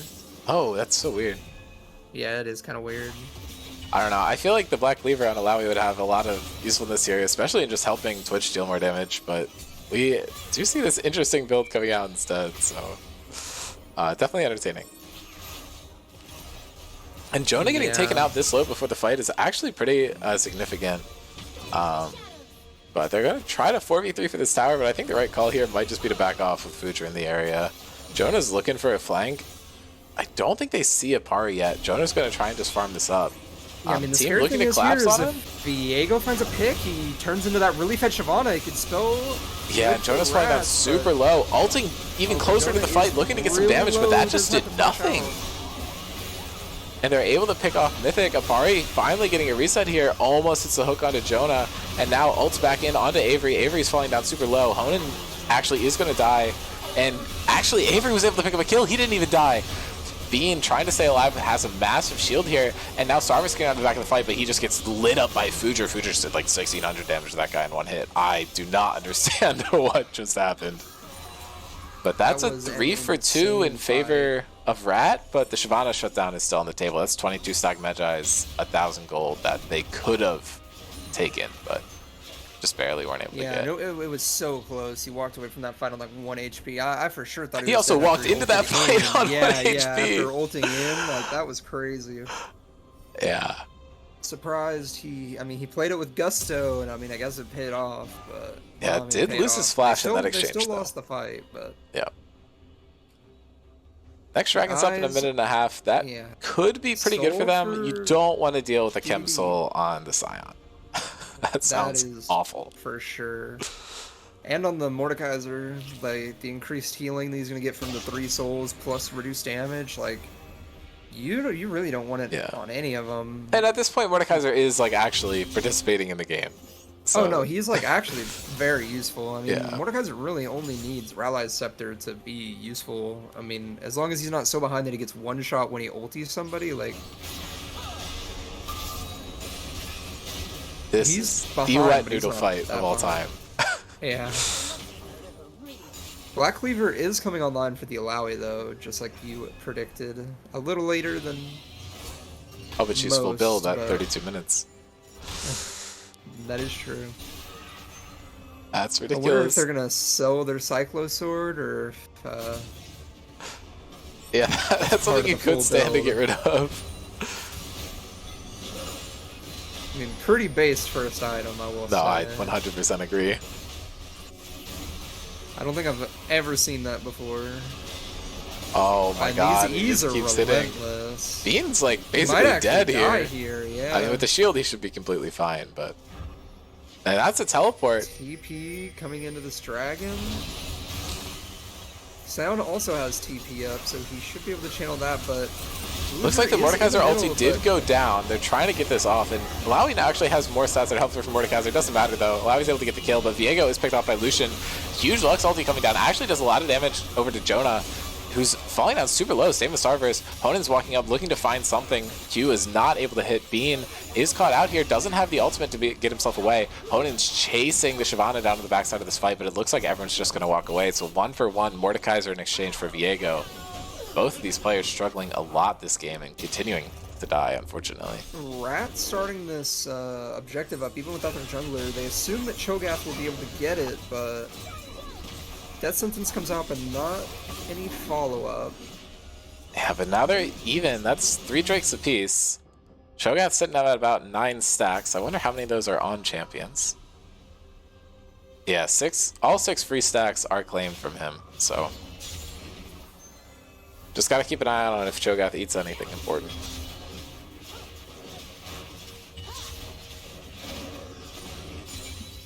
The most important thing here for both teams is definitely just establishing vision on that top side of the map. You know, Baron's coming up in a minute and a half. You really want to be able to have vision, establish control.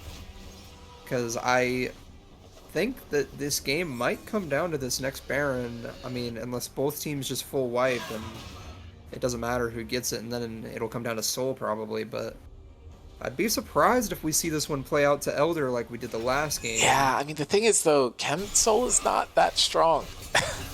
Like, you can't really force a game. Oh my god, Tuna just got obliterated there. Honen walking up was the only thing that keeps Stav alive in this fight. Bean just trying to clear out the wave before Malawi can get onto it, but he doesn't win this fight, as we saw earlier. 2 E's takes him down to pretty much no health. That's definitely why most, like, pro Levolutions take First Strike, though, for instances like that, you know, W-Ring on somebody on mid-wave, like, the amount of damage you do at this point in the game with First Strike is crazy. Yeah, PTA is super helpful in lane, but it doesn't give you much after it, because you're not really getting the autos off once you have to play from a farther range. Mm-hmm. It's definitely a lane keystone. I think it's probably better in solo queue to take PTA, because I think lane is more important, but... At least in my experience, I don't know, maybe other people have different experiences. Scrim Zone tends to have these more long, drawn-out games.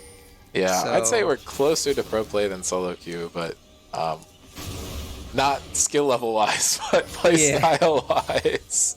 Yeah, that's for sure. People Jonas tend, you know, you're not walking up kind FFing of your aggressively Scrim Zone here. games. That's true. 15 minutes, like... But I mean, this Lux, I mean, KDA doesn't really matter once she completes this death cap. She's already 3 full items, so. I mean, KDA doesn't matter after a certain point. Once everybody's full build, everybody's full build. Yeah, this Twitch is nearing that 4-item mark you were talking about. I wonder if he's actually, he probably should opt for not LDR, but the Jonah's anti-heal version. almost caught here. He can save his flash, but he did have to just burn the ulti, and Fuju's just zoning him off. Needs to be careful walking into this Alawi. If she hits an E, okay. Wow, that guy takes no damage. The Ignite is dropped. Jonah really needs to be careful. He's one The health. TP's If coming anybody, here like, from Avery, who is looking to ult someone. Does get it down onto Stav. I don't think he's winning it. Nah, he is. He's just too strong. Gets popped immediately, though. Sion looking for a flank here. It is. Oh, no, he connects with the wall. Mythic hits a hook to set him up perfectly, and it just doesn't work. Sarvis is able to pick up a kill onto Apari. Shyvana's coming back out of base, going to be part of this fight. She doesn't have, or she does have ultimate off cooldown, it looks like, so. But not enough Fury. She needs to get enough Fury, yeah. Sarvis is the one to watch here, I think. Off. But it's just so hard for him to actually like initiate because there's no engage left alive with Thresh dying. But what I was trying to say before, I think Twitch should actually opt for Mortal Reminder here.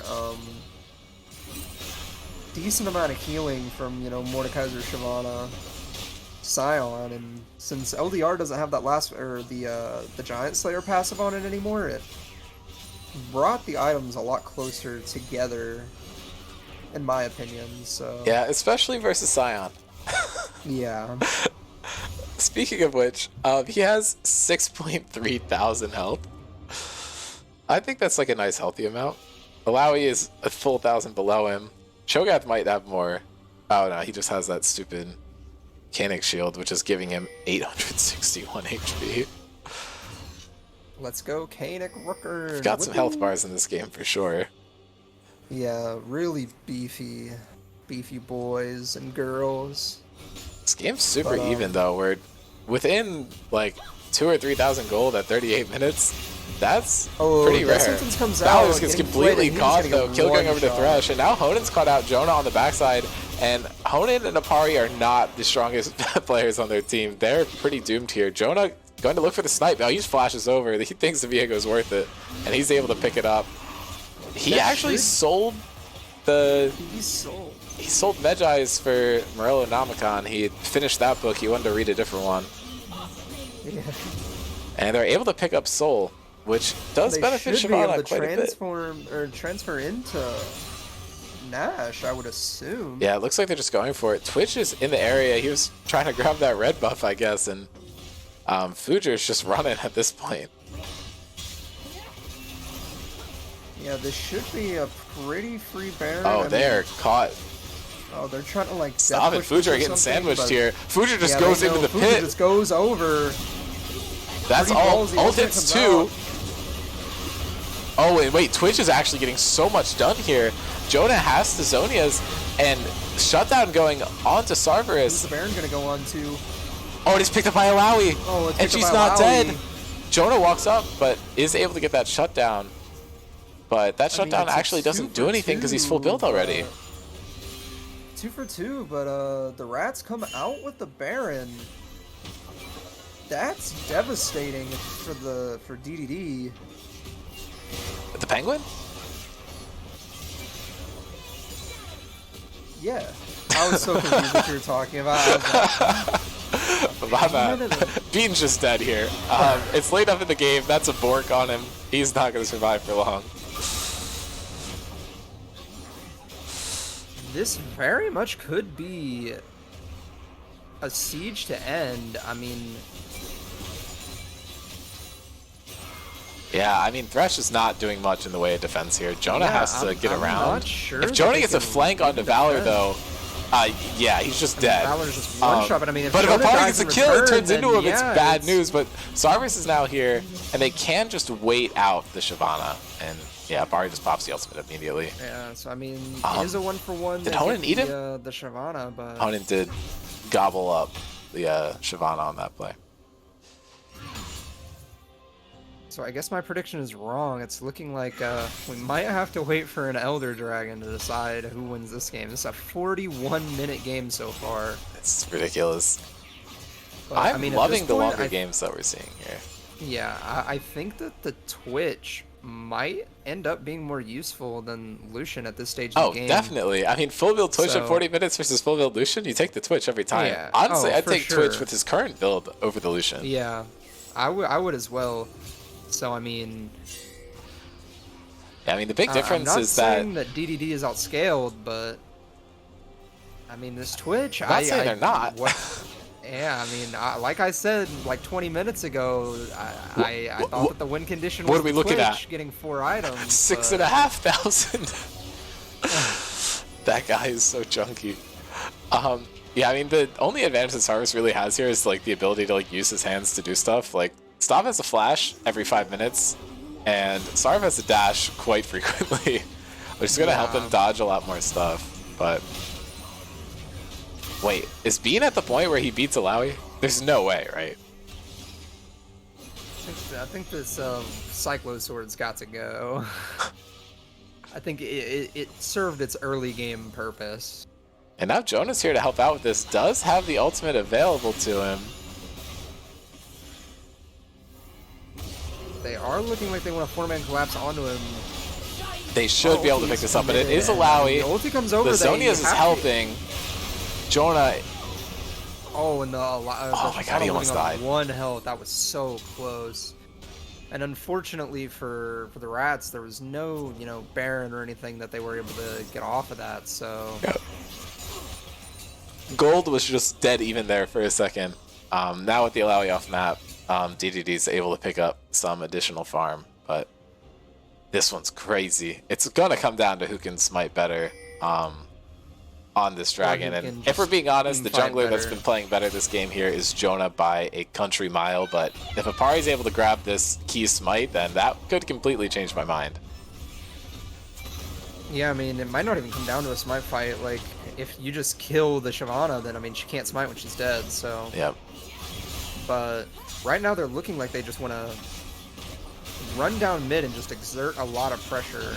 Oh, Apari's trying to win this one, and I think with Bork, he's going to be able to do it. The ult comes down, and ISO Q from Mord is going to finish this off. Yep. Yeah. That was way closer than it should have been, though. Yeah. And Viego is barely going to be up in time for Elder, but I don't think he's going to be able to make it there if they just speed run it. Fujer missing the soul pull. Or not flash.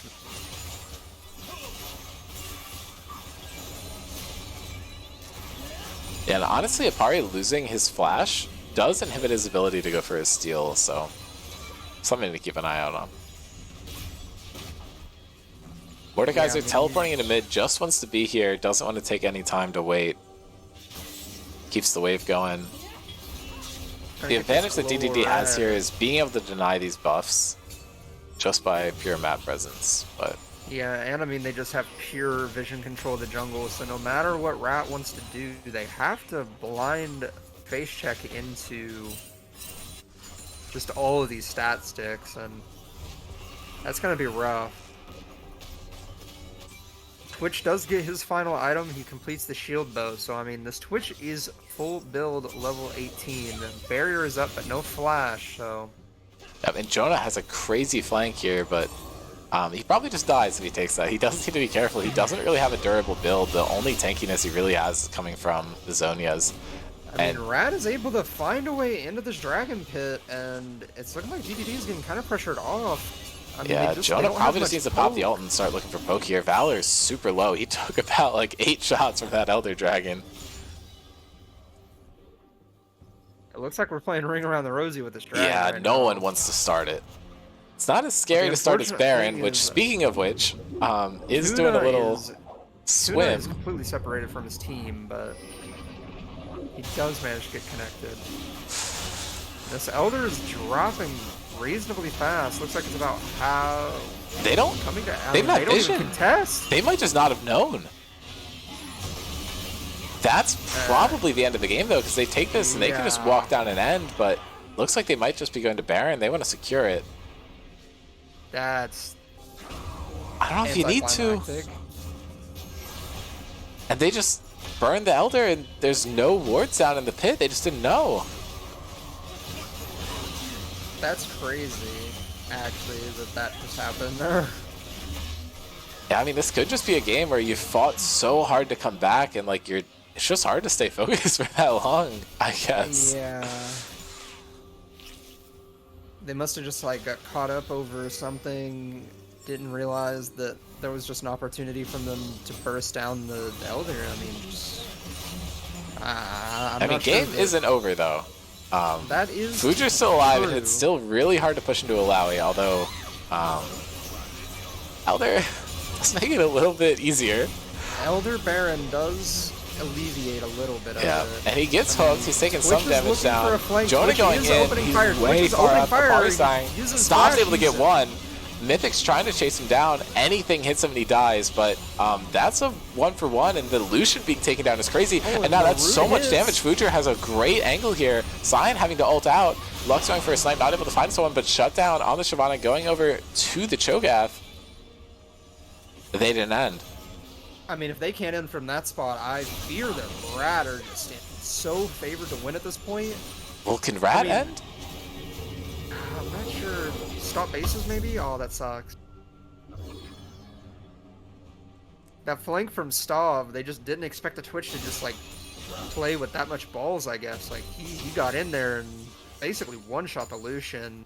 Or, not the Lucian, the Shyvana. No, you're right, it was the Lucian. I think. It was the Lucian? Okay. Yeah, he took the Lucian out and then they killed Shyvana later on. Oh, okay. But Avery's looking for something here. He still does have the Elder available to him. If he can get an ulti down, whoever he ults dies. Yeah. Like, Fujer's dead. There's no way Fujer lives this. No, he's so dead. That is a monster shield from Sterak's by the way. I don't know if that ult was productive, but he secures the kill for himself. He gets his revenge. 419 CS for the Lowy, by the way. He needs to sell his Cyclo Sword, I think. Yeah. Can someone get to 100k? It's possible. How long is this game going to go? 100k damage? No, 100k gold for a team. They're close. Oh, yeah. Everyone in this game is full build right now. Yeah, I mean, the march continues. They want to... Shyvana and Mordekaiser aren't here, by the way, so you're fighting a 3v4 even though you have the player count advantage in terms of life. Mordekaiser's trying to get this lane shove, does have TP available to him. Lowy's going to spawn in 20 seconds, so probably feels like 20 minutes in this game. Yeah. I mean, really all it takes for the Rats is one good reset for Viego, and it could spell disaster. Next Elder is up in 2.5 minutes. It's looking like Sion has over 7,000 health. Cho'Gath's at about 6.5. a monster. These health bars are so dumb. Stops here in stealth. That's going to be their opportunity. Hook lands on the Cho'Gath. Avery taking so much damage here. Does have to burn the flash immediately. The Lux ulti trying to find him. He has no opportunity to ult. Honen flash ultis isn't able to find a kill. That's actually major, but now the Mordekaiser is taken down by the Lux. Valor finding a huge angle here, and Mythic's taken off the map. This is a 2-for-0 in favor of Rat, but no objectives on the board, and there's a huge wave pushing into their base right now, so they can't afford to chase this. Yeah, I mean, these fights just keep going in the way of Rat. Sion has TP, and he's a Sion. He's one-shotting these towers, if you can touch them. You really got to be kicking yourself right now if you're Rat, you know, just giving that Elder like that in the way that you did. Like, the way that these fights have been going, hopefully they're not too in their heads about it. Yeah, I mean, the next double objective is spawning in about 1.5 minutes. Both teams are going to want to reset and make sure they're grouped for it. Rat forced into their base, desperately trying to defend these minions. Yeah, the minions did take the left Nexus tower, so... Yeah. I have a gut feeling this game's going to end in a backdoor. That is a good prediction. Better than mine. That's probably a better prediction than me saying that we're not going they lost a tower there. Dragon. Yeah, they did. They lost their left one, which is huge. Yeah. Sion doesn't need to do the boss special where he hits them both. All he needs to do is hit that one tower, and that's so much value. He's walking up. He knows what he can do. I think he could literally go right now. I think if he went, they would win, unless he accidentally hits this invisible Twitch. But if they pick the Twitch, then they'll also lose. So. Right. But looks like they want to play it safe, try and just 5-man. Yeah, Alawi's behind. Oh, but now they see her. The Scuttle Crab's giving those vision circles. Very good. I think this fight is actually favored for Rat. Just this. Yeah, Mordekaiser's in Brazil himself right now. He is nowhere near the fight.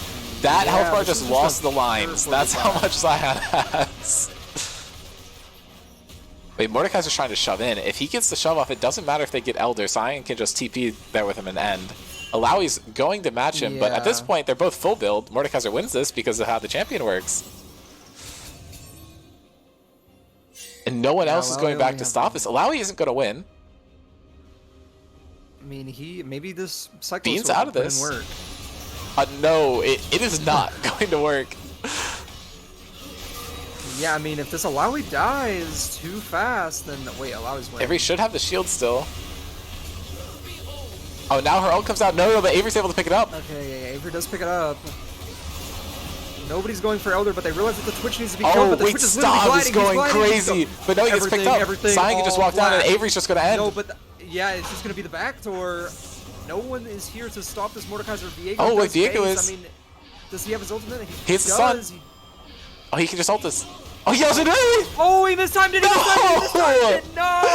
Oh my god, and they hit 100k right as the game ended! Oh no, he mistimed his ultimate. Oh no! That's tragic. That's tragic. I mean, if he hits it, the Sion's still there, to be clear. I mean, the game's going to end either way, but still, like, it's like one of those things where you kick, like, you're kicking yourself. Like, 52-39.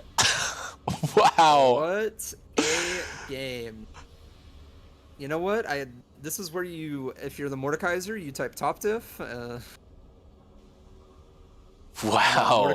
Mordekaiser comes out on top at the end of the day. But wow. That was a crazy game. Insane game. That was actually nuts. Yeah, I mean that's some high quality scrims on League of Legends right there. Yeah, that is wow. Wow. That is crazy. Oh, Noam said look Alawi items. Shit, did she sell them at the end or something? No, he said that forever ago. He said that when she bought her first item, Cyclo Sword. Oh, okay. That's why I pointed it out. But wow. Okay, let me dredge up the next game here.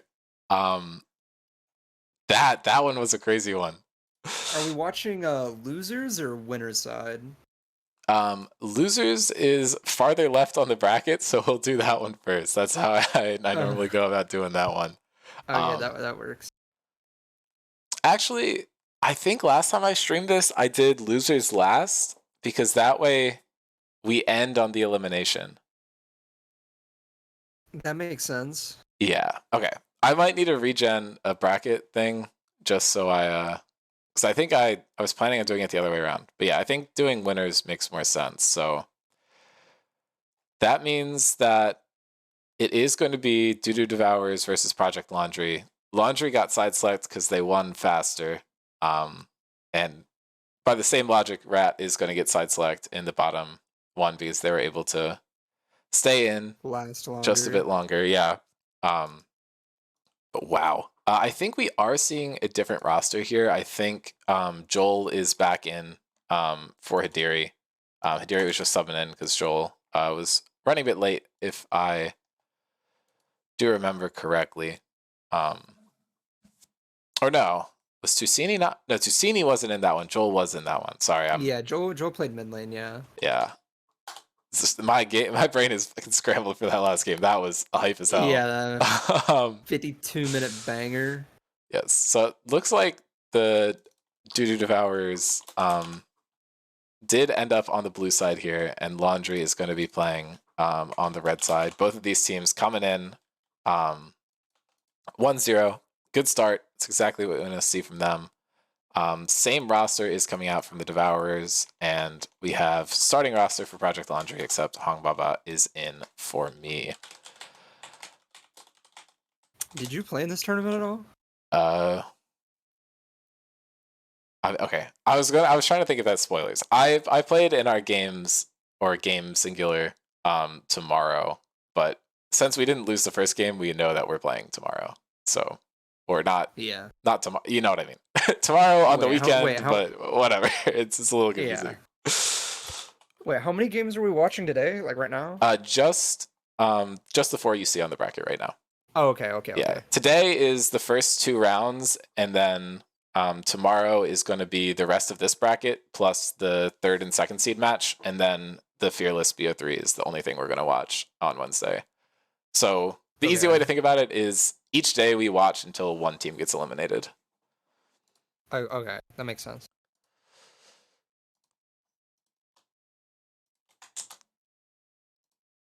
Okay. And we should have updated highlights right here. So, yes. So, champions to watch. I don't know if you have any initial thoughts here. I'm going to try and get that draft pulled up. Yes. Okay. No one corrected me. Tusini fell asleep for game 1, so he subbed in game 2. Hidiri is out. Powerful. I just remembered the wrong person. Powerful. Very powerful by Tusini, just to fall asleep.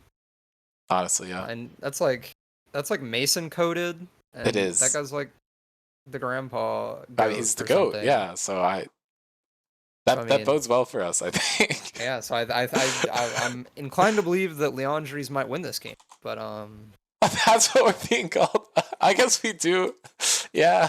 Leandres. That works. That works. Oh boy.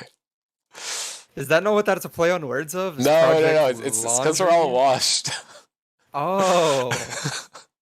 Thought it was like a play on Leandre. No. That's silly, that's though. Kind of fun.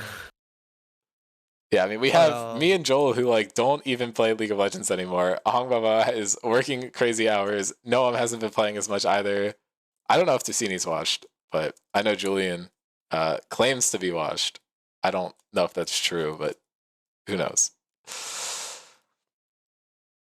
Certainly, Joel and I are. You want to see watched? You should do like the Where Are They Now for the New York Nutbusters 2 seasons ago. Oh, we are God. so washed. Does Blake still play League even? That guy plays every single day, and I think he's like stuck in Emerald or something. Oh no! I don't. I think he might be about to hit that. I don't know. He said that he's a GP Senna 2 trick, and they nerf GP with Senna the top? items. Yeah, Senna top. Oh, that might be the problem there. Yeah. Okay. I think he's playing Garen right now or something. I don't know. That's better. Anyway, in the draft, here's what we're looking at. Okay, so Twitch getting through again. Yeah, this does confirm my suspicion from last game of them just wanting to trade. Or no, that was 2 games ago. No, that was last game. Where they wanted to give Twitch or Thresh, and they were fine with either, and now Sarvis gets to play the Twitch. Yeah, so I mean, they're giving... Yeah, Sarvis got the Twitch, but I'm not sure how well Twitch performs into Caitlyn Lux. Not well, I don't think that I wouldn't imagine so. I would not imagine so. Especially, I don't know. I'm not a big fan of this Leona because, I mean, melee support against Caitlyn Lux, like, if they know how to play, like, pilot the Caitlyn Lux, which I assume that Noam and Hongbaba are probably going to be pretty good at it. Oh, almost definitely, I would imagine. That sounds miserable. Like, I think you really just want to pick an Enchanter into something like Lux and Caitlyn because, I mean, you can mitigate some of the damage and you're not melee, so you're not taking, like, so much damage, but I guess the assumption is that they're going to use the Leona Zac 2-3 to just try and dive on top of them because they can't hit you if they're dead. But laning phase is going to be rough. Yeah, I mean, really some things to note here, though, in draft is that Shyvana did get denied away from Jonah. I think that's very wise considering how that first one went. Joel's Poppy is something that was very notorious for about 3 or 4 seasons. And then he goes, guys, I'm fucking done. Stop putting me top lane. I hate playing this role. So he was freed, and then his Xerath and Ziggs get banned instead. But we are going back to, for those who have been watching Scrim Zone for a while, seeing Joel on Poppy is nothing new. But Julian also getting the Gragas through. Tusini's Ahri is fantastic. So very solid Project Laundry top side here. And Avery getting that Darius. Very interesting to see that the Ornn and Mordekaiser are banned away, but they are just Over the simply better Darius, yeah. matchups into Poppy, I feel like.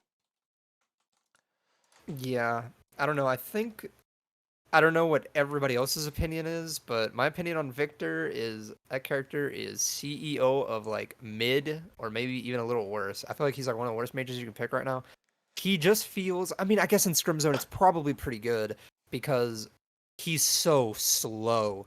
Like you're not really a character. I mean, your laning is good with your Qs and your Es if you're like if the enemy's giving you like the Q autos and stuff, but like it's kind of underwhelming, especially into something like Ari. Ari's trades and lanes are phenomenal, and she has better pick potential, and she comes online way, way earlier.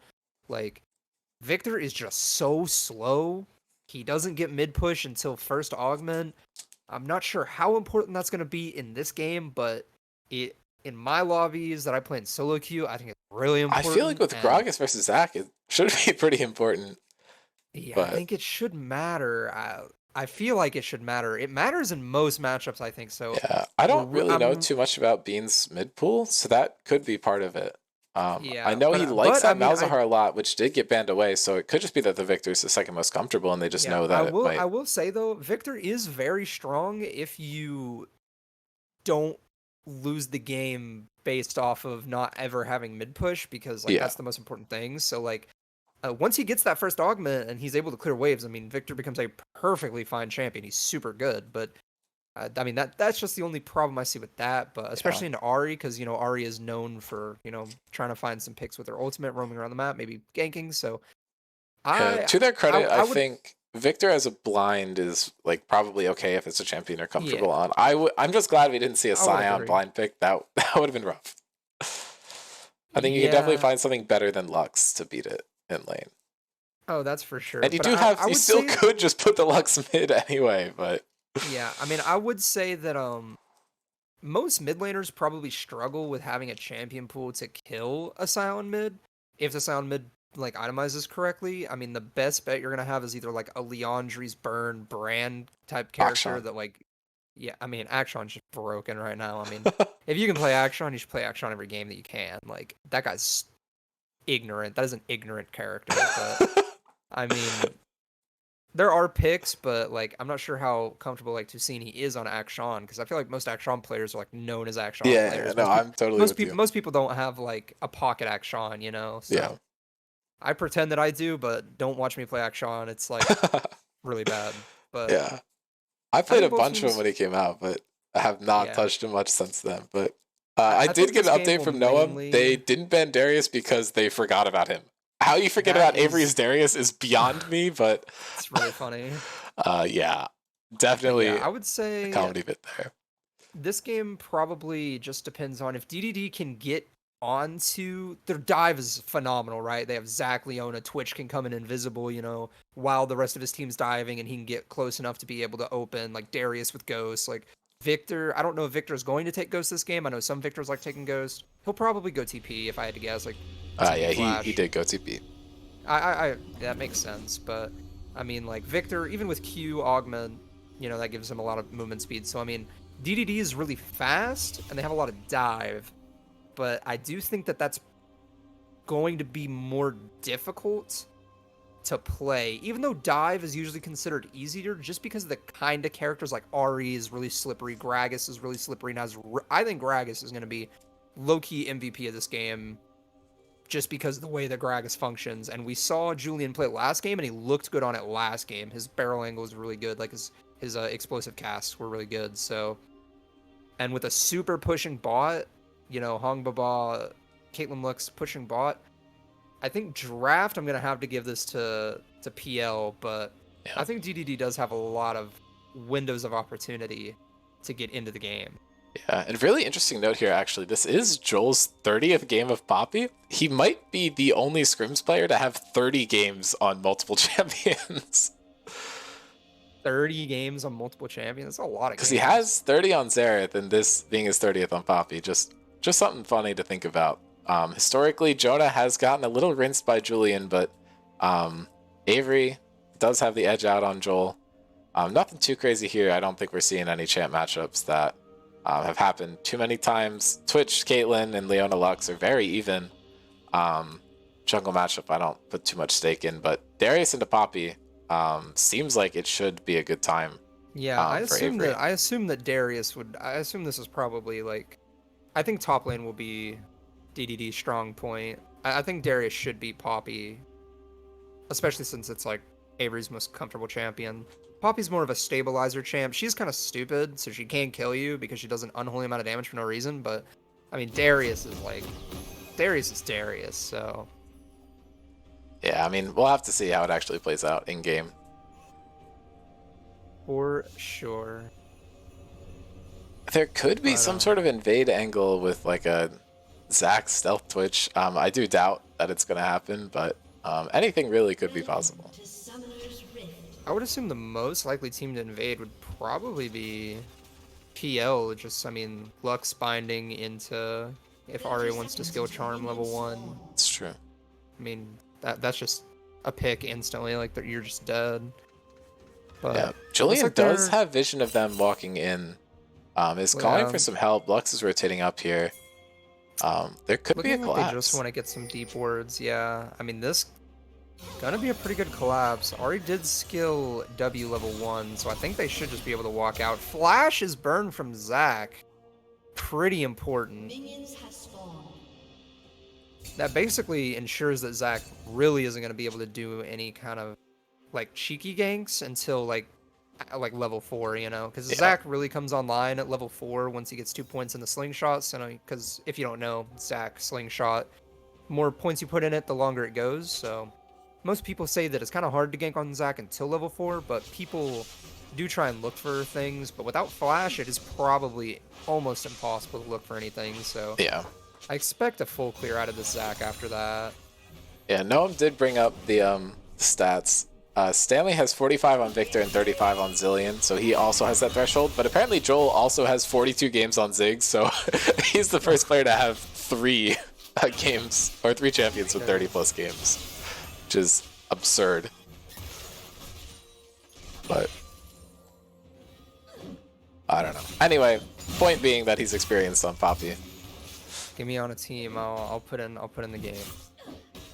1 million games Zoe. First scrims player to hit 1 million games.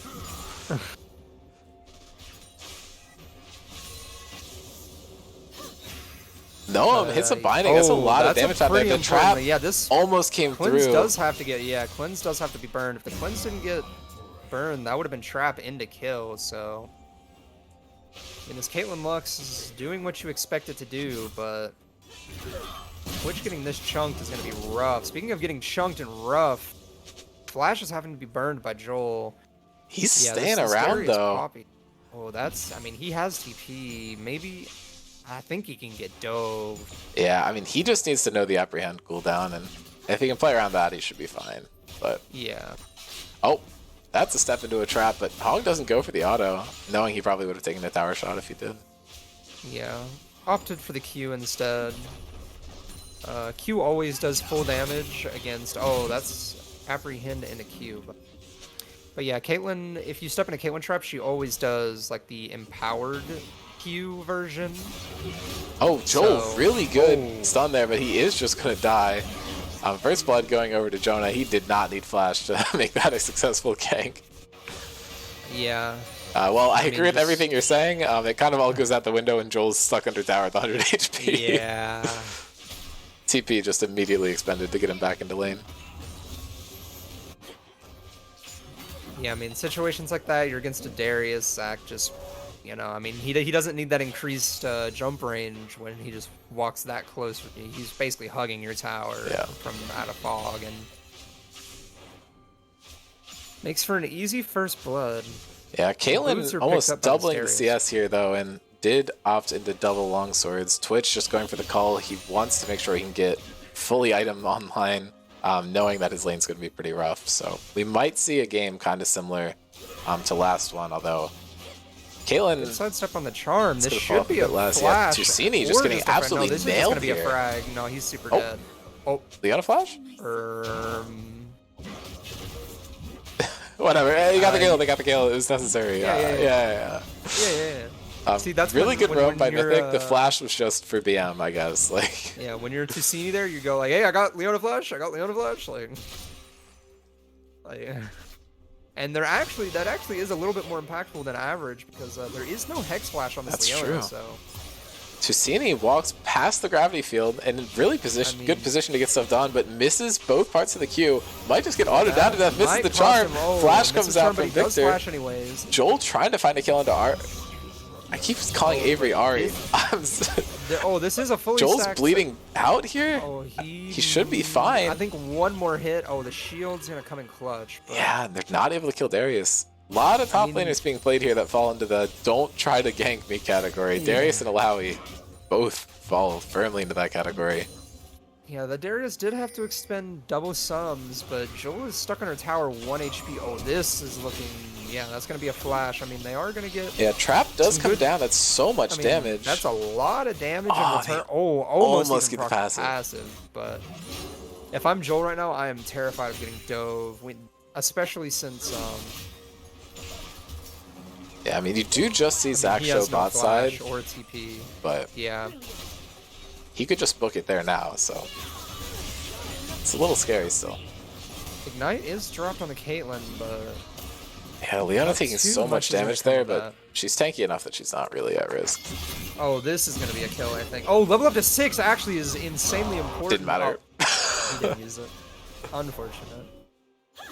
Oh, no one held off on flying the blind skill shot, wanted to get vision first, and that's what cost him a potential kill there. Super unlucky.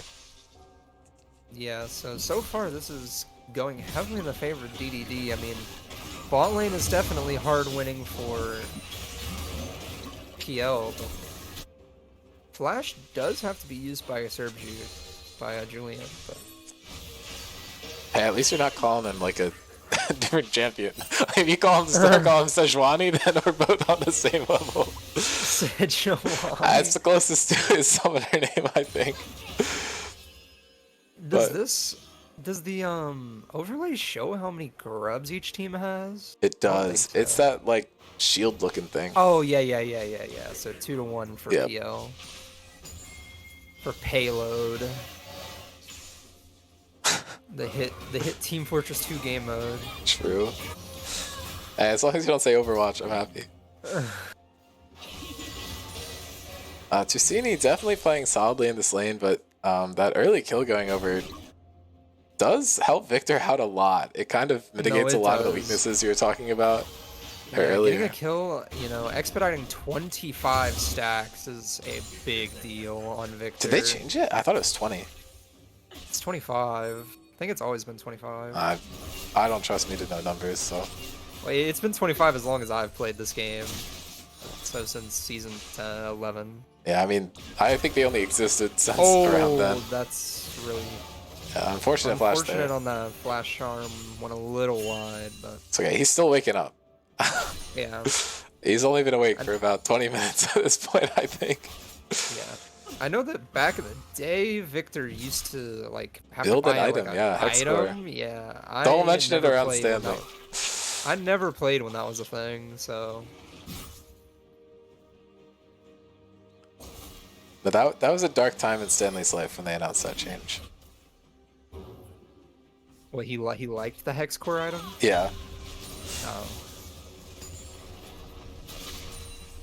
And I will not agree or disagree with the validity of said statement, but it was cool. I don't know how it worked, so I just know you bought it and you had to like upgrade it to the tiers. I don't know how much it cost or like if it did if the upgrades were any different. So I don't have an opinion. Yeah, I mean, I think the short of it is that you were getting your augments a little faster, but I don't know. It kind of just gave you all the stats you needed, but it's definitely less like interactive than just buying items is. Yeah. It's okay. Stanley can get all the changes he's ever wanted and more when Arcane Season 2 comes out, and they give him the rework and they just make him the most broken champion in all of League of Legends. They're gonna make his W like singed ground or something. See, that's who I'm thinking is getting the rework. I think it's singed. I think no, I think they confirmed that it's not gonna be singed. Oh, interesting. Warwick? Again? I doubt it. I mean, I don't think Warwick really needs one. He's just kind of Heimerdinger? Maybe it would be Heimer. Plot twist, they add that. Seraphine to Arcane and then rework Seraphine. Didn't they just rework Seraphine like not too long ago? Yeah. You gotta do it again. Oh, I mean, the real kicker would be adding Rise to and reworking Rise again. Nah, they need a... Cassante is the new Rise, like... We need like another Cassante. No. So you can't call him the new Rise because Rise, like, abilities fully changed. Cassante, they just adjust.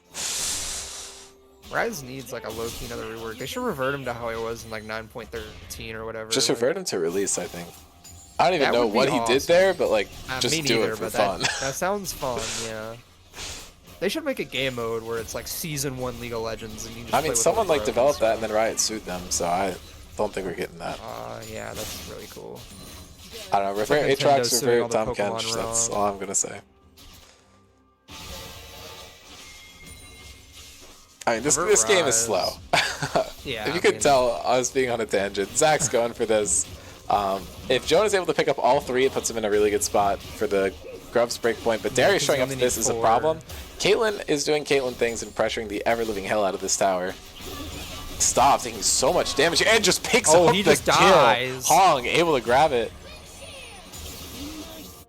Just full face tank that. Oh, and he got it with the double ulti. Kill with the ultimate, yeah. I think the W wore off right as the ulti hit him. And so. Julian stole a grub. So that was huge for Project Launcher here. Because the for anybody that doesn't know, the cutoff now is 4 grubs, not 5. So for the double. Wait.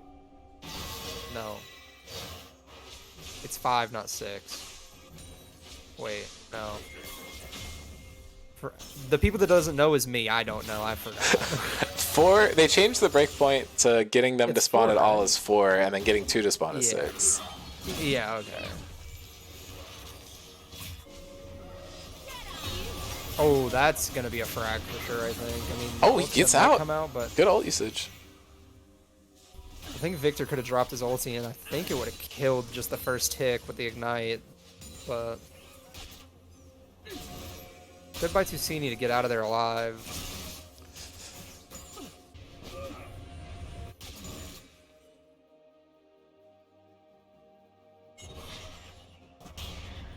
Yeah, I mean, this game was looking super in favor of the DD Destroyers, but I mean, I think that this Caitlyn bot lane is just and Hog just absolutely destroy. Wow. Good lord. Yeah, this Caitlyn Lux is fulfilling his job, but oh, this nice flash, but I mean, Hogwarts is playing so ahead at well. this point. Yeah, That's Chicago ping for you, I think. Yeah, he's locked in. Yeah, and the cask. Bomba. Beautiful. No, I'm still getting it with the ignite. And Hog trying to win this 1v1, but does miss the Q. Stav might be able to get this if his E comes back up. And yeah, that's huge really shutdown. Big. That's humongous. Yeah, the Caitlyn factor, though, it does make it so that as long as Caitlyn has a kill, she's still stronger. I don't think that's like statistically backed, but I feel like every time Caitlyn gets a kill, she's just the strongest champion in the game if she gets it early enough. But yeah, she's pretty ridiculously overpowered right now, but they did nerf her a little. Well, I mean, actually, they nerfed her quite a lot, but I mean, it didn't matter too much. But I mean, Twitch is just one of those hyperscaling champions, and I think Twitch actually does pretty well into... Oh, this might be a frag. I half expected him to use his Q on a minion, but I don't know if he... So, for the movement speed, but that's only if he has augmented Q, and he probably doesn't at this point, actually, so...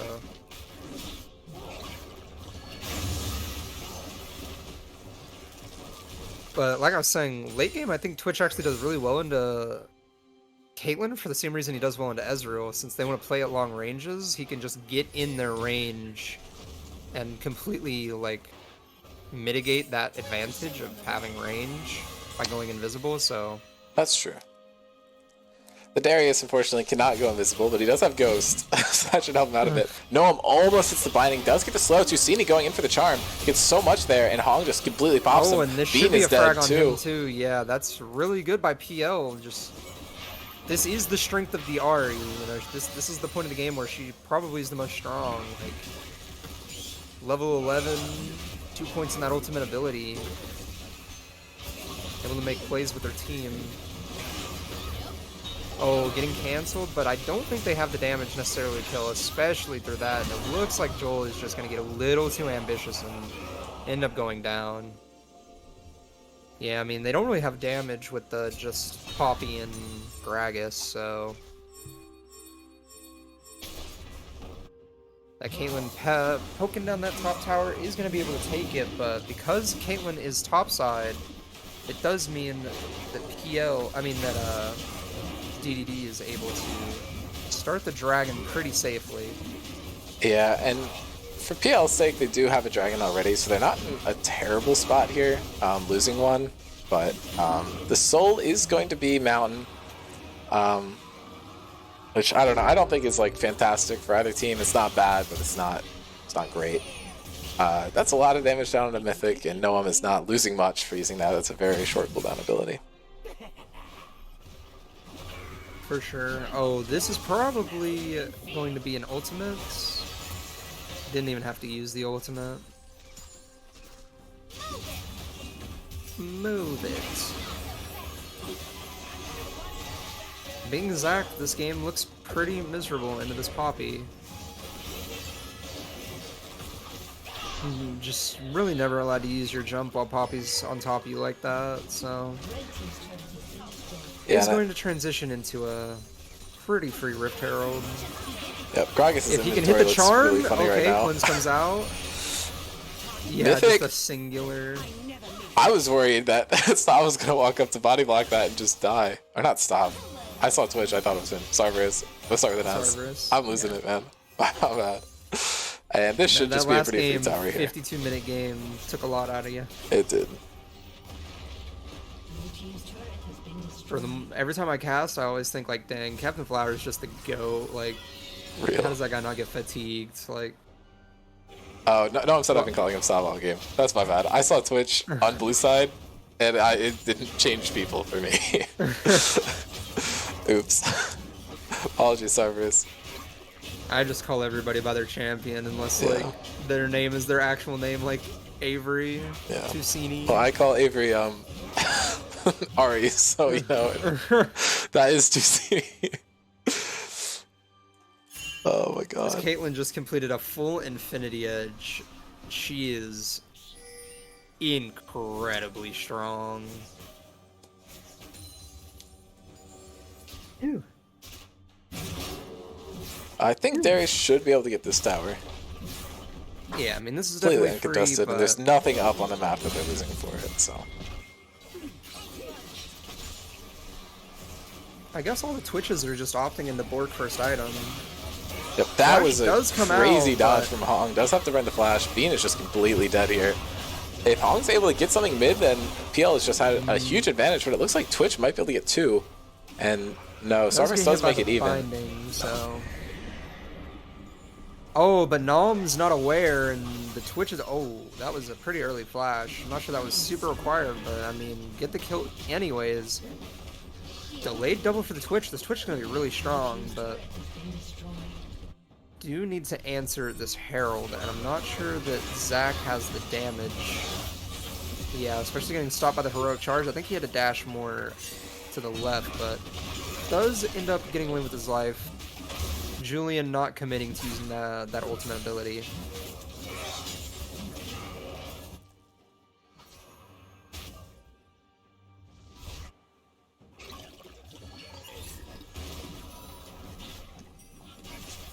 Crit Cloak from the Twitch. I wonder what he's building second. Probably most Twitches, I think, opt into Renon's second item. Find out if Mundo Care is right for you. I feel like I cooked with that one. It makes me a little happy. I love Dr. Mundo. Yeah. That guy's like one of my favorite champs in this video game. I miss the old Mundo, personally, but that's just I nostalgia. like the new Mundo more other than the W. Yeah. The W let him jungle, like the fire, the toggleable fire. Oh no, it's so good. I love understand why they that. removed it from the game, because like the insane amounts of tenacity it gave you was a little disgusting. But that's yeah. what it is. Tsushimi caught out by the Leona here, full combo, but Darius actually causing some anti-synergy there. Leona wasn't far enough away to get the follow-up CC. Hong is able to just pick the other ADC out of the game, which is incredibly good for them there in PL 2-0, and are able to just transition this into the Dragon, most likely. Resets are coming out though, mana bar is super low. It's before the global buffs are available. Waiting 30 seconds on that mountain dragon to spawn. But yeah, this is looking like a pretty commanding spot from PL. I mean, just fighting into this Caitlyn Lux that are this fed, it's just like pretty difficult. But Twitch does now have his Renon's Hurricane. I mean, Twitch is always getting better with items, so he was hiding or something. Real.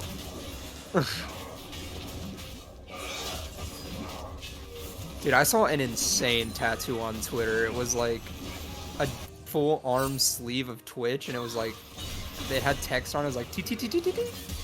Oh, that's fun. It's an insane tattoo. It looked pretty sick.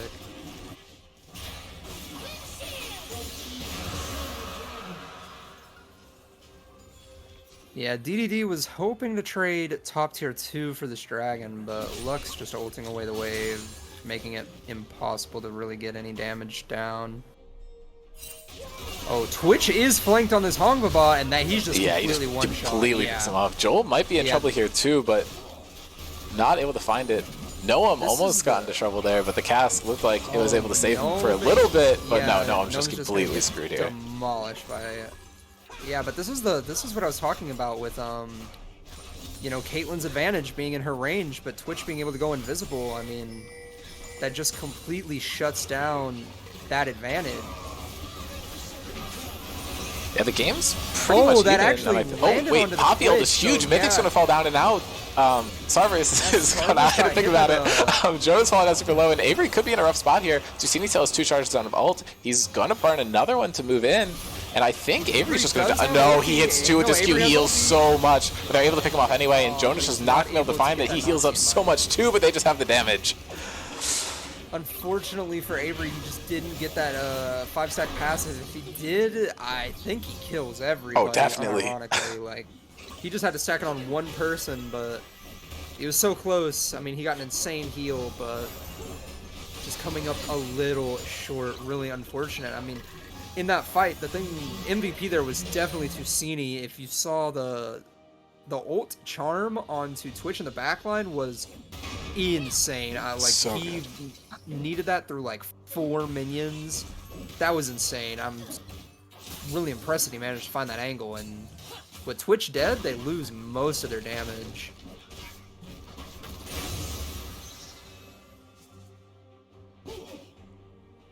Already picking up the Medjai's 10 stacks, so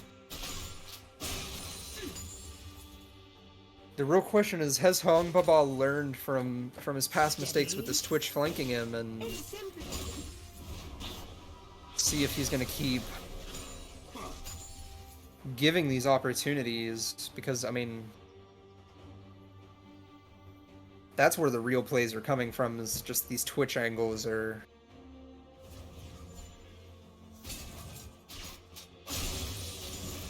really important.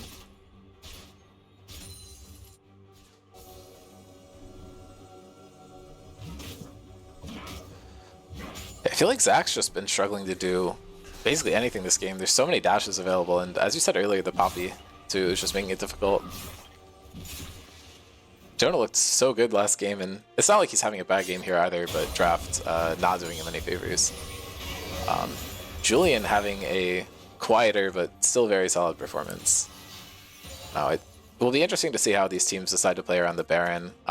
The flank potential from Twitch is huge, but obviously Caitlyn can just set stuff up with traps, and control words are in the inventories of multiple players for PL, which puts them in a really solid position to be able to spot things out.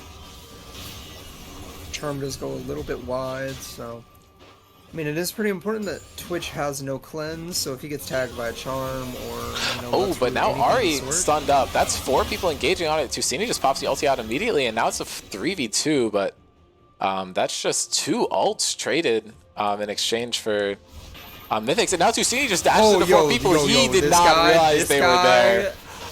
Is a sicko, by the way. Wow. Yo, bro, check him PayPal. Dude, I think someone just like installed a magnet in the, like the rift and just pulled them in. Wait, but they just space checked into Hong, which is an even bigger mistake. But now Stomps on the flank. Oh, but no, Cerberus. Sorry. Cerberus. I'm losing it, dude.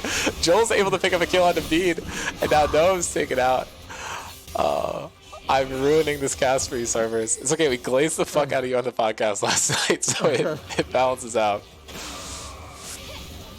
Joel's looking to just win this 1v1 against Jonah, but it's not going to be that for long. Julian trying to keep him alive, but Joel just does not have the damage to take him out. Now Darius looking for these resets, but Joel should be fine with the blast cone. Should be able to get to the blast cone, and Twitch picking up 2 more kills off the tail end of that skirmish, and I mean, this Twitch is just able to find so many angles onto this Caitlyn, like, Avery, check him PayPal as well. I guess he just didn't think about the Poppy stun into the tower, and then just, I mean, chain CC. Unfortunate mistake. Yeah, I mean, when you're playing a Fed Bruiser, you feel like you're a little more unkillable than you are. It's just how it works. It's really unlucky, you know, that's a double kill going over right before Dragon, so I mean, they're gonna have to give this. They were in a spot to take it after winning that previous fight, but getting a little angsty for that mid-tier 1. I guess Zach could go for a steal, but it would be a one-way mission, and it looks like they're going to opt into giving, which I think is correct. Chance you steal it, not very high, and I mean, I guess actually it is pretty high because Gragas was dead and he just came back, so I mean, there's a chance, but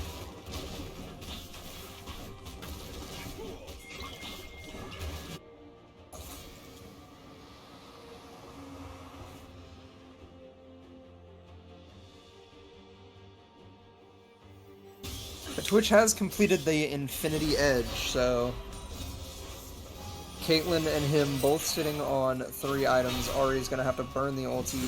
Barely dodges the Zenith Blade from Leona, but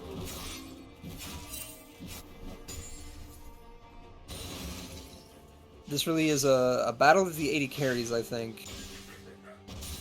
Yeah, I mean, both of them have had phenomenal games. Although Tusini is turning up the heat here. And Darius is definitely not a non-factor. Poppy Flame Horizon, by the way. Didn't want to ignore that. Yeah, I mean, with the early game that he had, he's never really able to box this Darius. If he ever tries to fight him, he'll just die, so it makes sense. Also, Poppy tends to be, she's grouping a lot more, and Darius is, you know, pushing side lanes. Yep, Hong up a little far here, but does still have that E available, and Poppy's vaguely close to him, so he does have some safety. 3 dragons for PL does put them in a pretty good spot here. If they're able to get the mountain, it makes them a lot safer from Twitch's ambushes. And there's not a lot of poke to remove the shield and then go in. They just kind of have to full commit, but as we talked about earlier, that does make it weaker as opposed to stronger, so who knows. No, I'm caught out here though. Stav is, nope, Cerberus. I'm losing it. Somebody's like full mute me. Like, I'm so sorry. It's brain rot time. Cerberus is playing fantastically.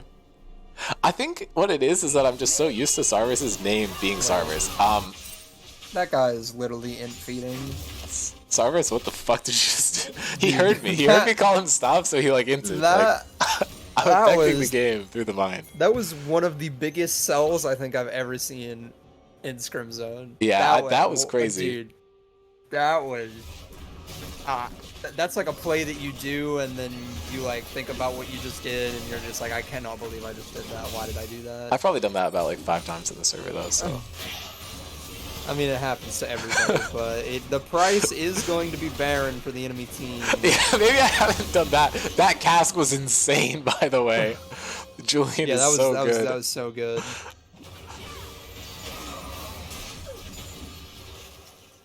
I'm kind of scared for DDD. I think that Twitch Death might have just sold the entire game, but I mean, he is back, respawned, has the Last Whisper in his inventory, so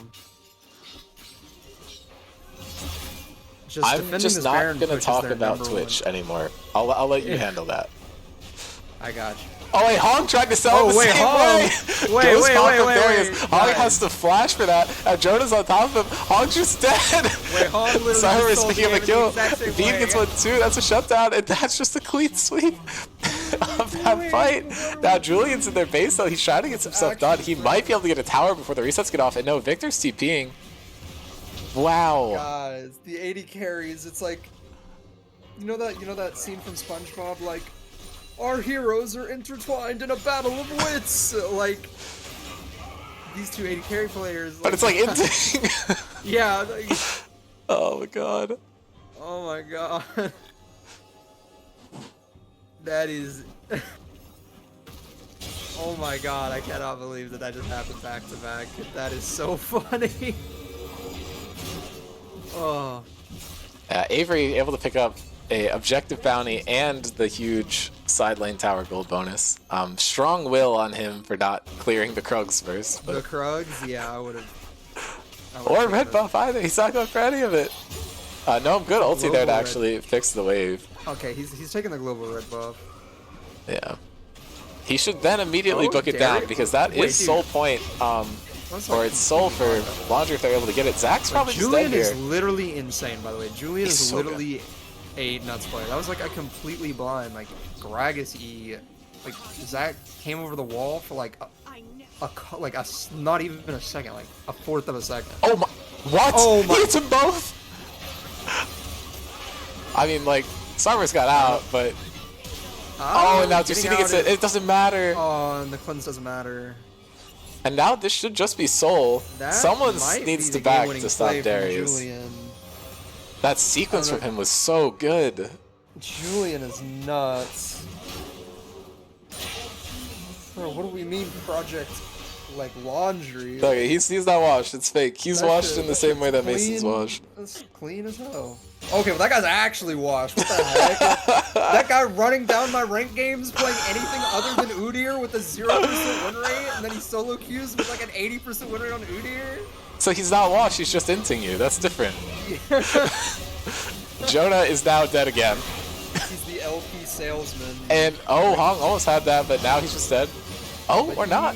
Nah, Victor's gonna kill. Yeah, that's gonna be a brag. Hong and Sarver are both attempting to sell the game, I think, but Sarver is kind of locked in way more, and Hong is like trying to just give this one away. I think it's all up to Julian and Tusini now at this point. It feels like. Yeah, I mean, Hong definitely still can make his impact felt. I mean, he's very fed, but I mean, he probably should stop walking up that far. Caitlyn has big auto range. You're not playing Sivir or something. Oh, hello!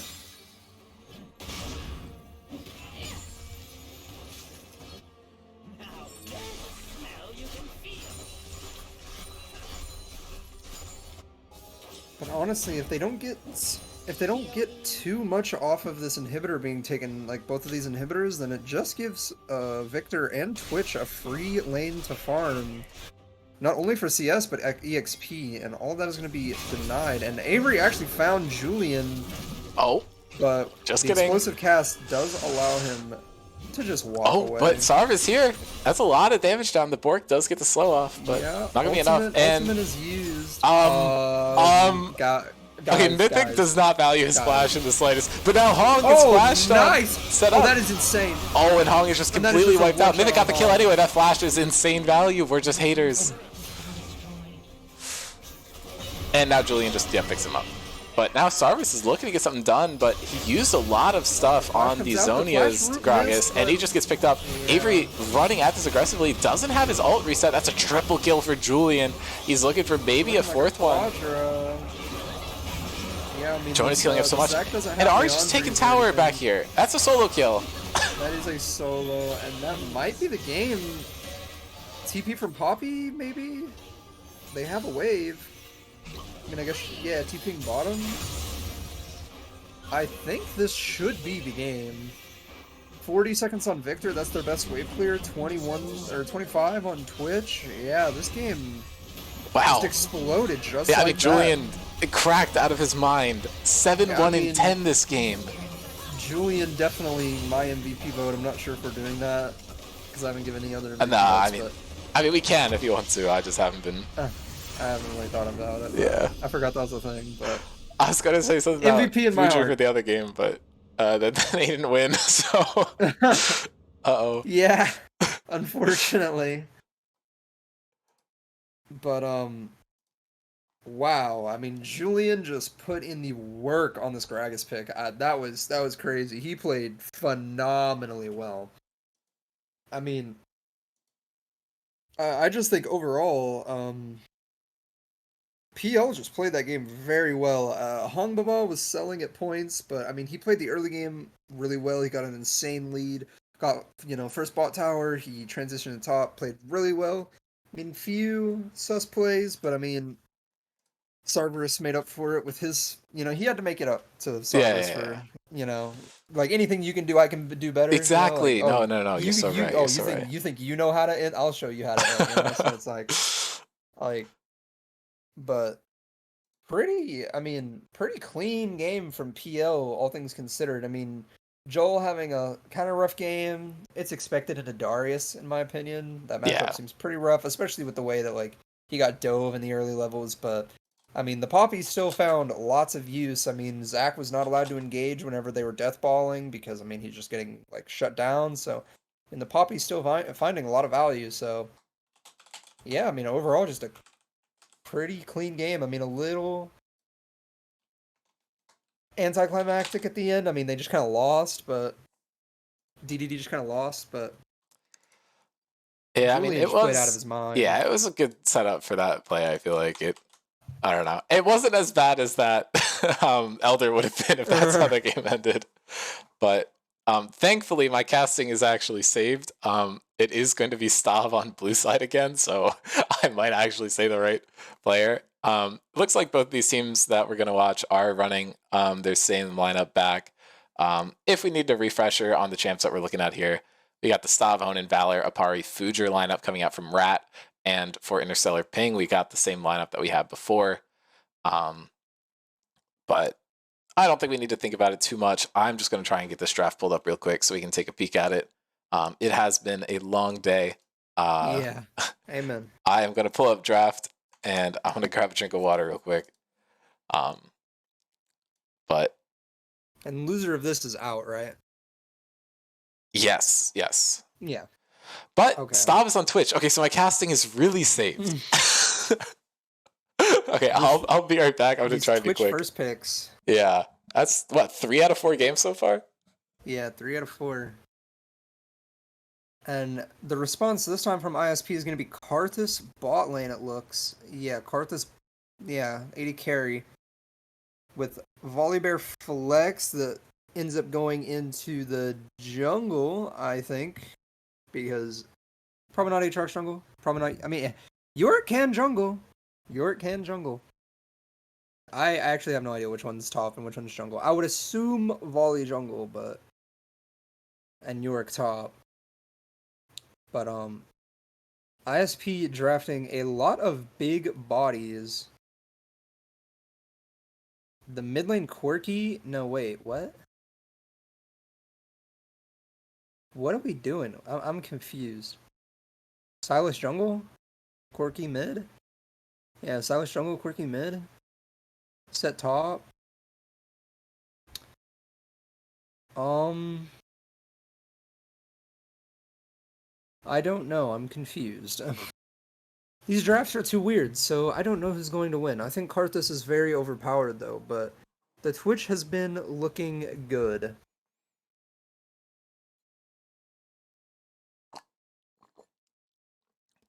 So is this Set or Silas jungle? That's the first thing that comes to my mind. Oh, true, I guess. I just figured it would be Silas. The first thing that came to my mind was, is it Volibear or Yorick jungle? Oh, I mean, Stanley's in this game. That's got to be the Yorick mid. What? That's his tech, man. You He can't knock does it. that? That's a thing? I don't know. I feel like he usually he- only plays the Yorick mid when Blake's playing Singed jungle, but I don't know. I have no... Wait, then what? Aatrox top? Volibear mid? Volibear jungle. Or Volibear jungle, I mean? Yeah, that's what I meant. Yeah, probably Karthus ADC. Yeah, obviously. Yeah. I mean, it has to be Karthus. Oh, right, yeah. It's 4 melee champions. I Oh, don't know. Don't knock my Mundo 80 carry, by the way. real. The range disadvantage is pretty significant here from Interstellar Ping. They're going to need to hit some blitz hooks to make up for that one, I feel like. I think that whenever you draft a team like ISP does, sieging is really hard because of that range disadvantage, but Rat doesn't have, like, god tier wave clear. I mean, once Twitch gets, like 3 or 4 items. yeah, like, I mean, really 2. 2, yeah, with Hurricane and... Because with a Hurricane, yeah. I mean, it becomes rough. This is one of those games, like, the Hurricane value from Twitch. I mean, Twitch can literally 1v9 this entire lobby. Yeah. I'm hoping we see a killer stop game here. That would be phenomenal. I hope so. I could see it. Also, Corki is completely busted right now. Corki is so overpowered, so I would not want to play Yorick in a Corki because Corki can just run out of your cage, and I feel like if you're like playing Yorick and they can leave your cage for free, the matchup is hard. Yeah. So I think Rat is heavily favored to win off of Draft, but Karthus is pretty OP, so yeah. Do you just want to hop in the game and figure out where all the roles are? Yeah, we Okay. can just hop in the game, I think. While you pull that up, I'm gonna go get something to drink real fast. Yeah. We can return the favor here. That works out quite well. Oh my god. Taxi is not going to expect these to have been the rules. We got Corki top, Silas mid, Set jungle. What the hell? Interesting. Corki into Aatrox should be a pretty good Corki matchup, and I feel like Silas versus Yorick might actually be interesting. I think there could be a swap here, but they are just 5-man deathballing, maybe looking for something. This is the eliminate. Dad flash hooks, and Valor's just able to get out. Does burn the flash to counter it, but splash for flash, and Dad has Hex Flash here.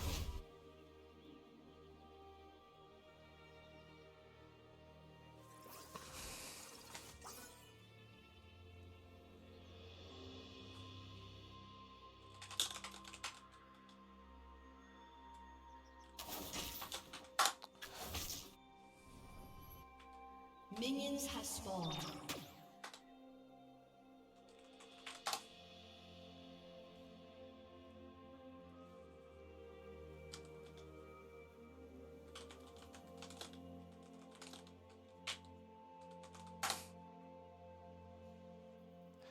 Well, this game has slowed down a little bit until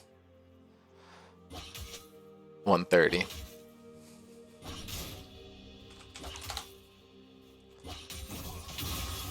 Valor going in. Big trade. I feel like Silas could get stuff done. Maiden isn't going to be fantastic for him, but getting some of these other ultis in the game is going to be super solid. The grasp is actually super effective in this lane, though. Stanley wouldn't get much value out of it versus the Corki. He's flashing in. That's a first blood for Yorick mid? Jesus Christ. Taxi is hating on this pick for 0, I guess. Wow. The grasp proc value is there. And just not having the heal on the side of Valor makes it really hard to fight that. Level 2 is hit for the bot lane for ISP. They're making a move here. Just to round the stakes, this is the elimination game for either of these teams. They really want to make sure that they're able to clutch out this game, which would guarantee them the rest, or some games for the rest of the bracket format, and gets them to play in the second day of games. Fujer does have a huge advantage here, which you expect with range top. kill and use its form.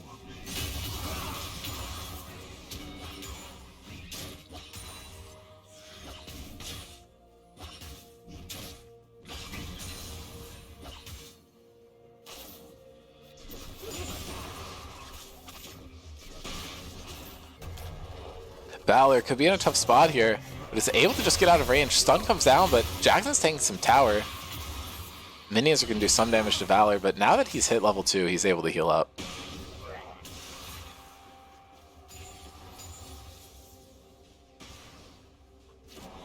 Not only did I get a drink, I got dinner.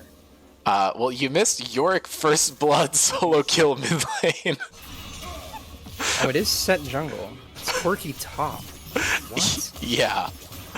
I feel like the Corki would have had a better time and probably wouldn't have been solo killed by the Yorick, but, you know? Probably not.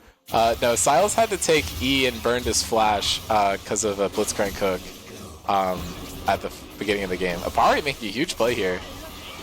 Gets a lot of damage out of Negruer, and then Stanley just wins because of grass procs. It's very silly. And Valor almost got solo killed again. Yeah. Although that was because Jackson showed up. Oh, okay. Set almost got a play down there, but Greer was able to survive, got pretty far back into tower. He is going with the Dark Harvest, which I feel like... I'm not sure if I like it as much into this team comp because they got a lot of bulkier people, so it's harder for him to get those procs off, but I'm a big First Strike advocate for Karthus, personally. First strike's just OP in my opinion. Yeah, Arne could find a play here. Does have that flash if he can do it last minute, but oh, just not helping him out at all. That's flash for flash traded out here. Lack of communication there for sure.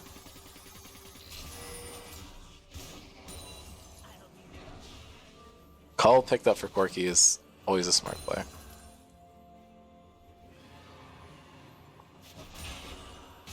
He's actually really good early game. Quirky, so like I know a lot of people will just try and rush as much AD, like try and get dirt. Skip Cole. A huge hook by Honan here. Oh, Honan got Thresh. We didn't even mention that. Alright, you might have, but... I did not actually, I don't think so. Yeah.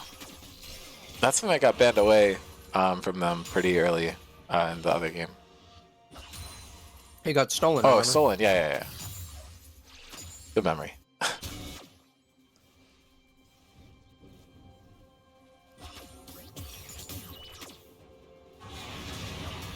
I try.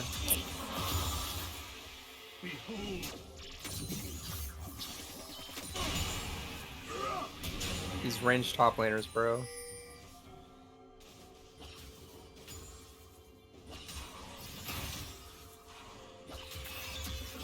I don't think I had a single one of their like top side champions in the right role, by the way.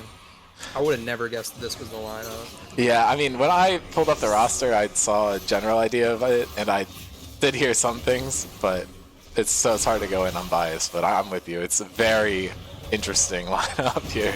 Style point on kind of low does burn the flash. It's actually him this time, too. Jackson gets pulled in here, trying to go for anything, and Gruer and Dad just back away. I don't know if it's that his team isn't helping him or if there's not communication, but I don't know. And Valor Nice just solo kill. cleans Stanley up. The Maiden is pretty solid for Silas.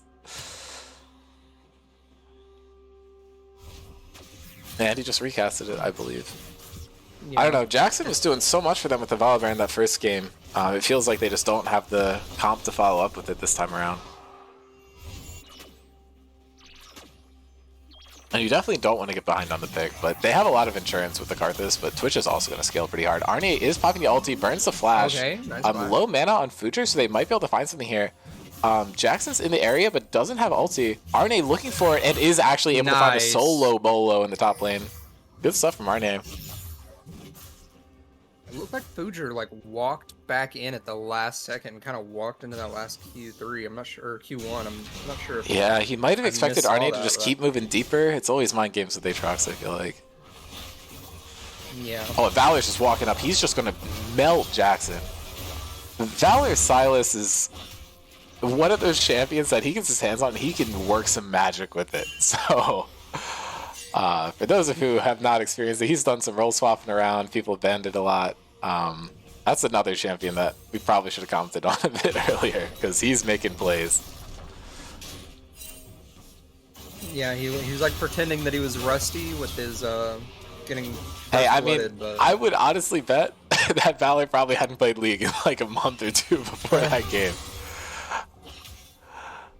But who knows? All it takes is one warm-up game, and then he can just turn it into high gear on Silas. Could also just be a comfort thing. Valor also does have his tendency to play some champions that he's not super comfortable on, and then turn up the heat when he goes back to a champion that he is comfortable on. Back to the wall, busting out the Silas. Good to see it.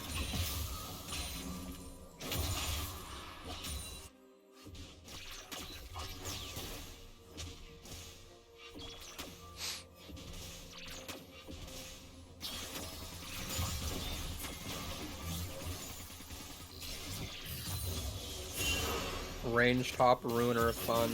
Gonna get dove. Pretty. This is just pretty. Oh, cut and Bar dry. just sits on him. Pretty cut and dry dive. Not much you can do about there.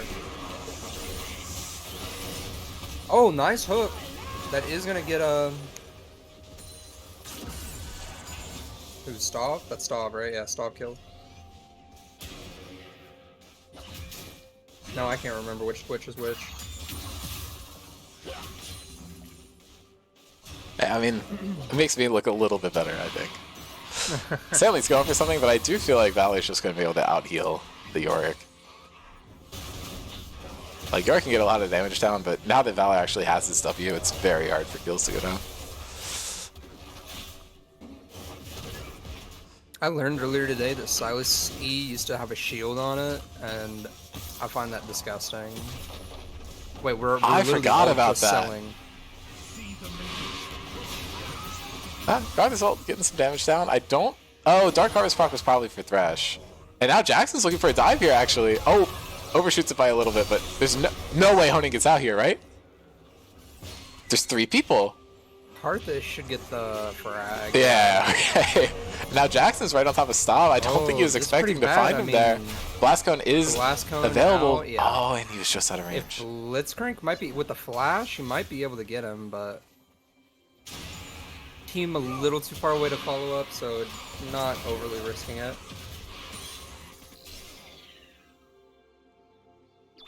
Bro, what happened to the game I love? Like Scion mid, Yorick mid, Corky top. Real.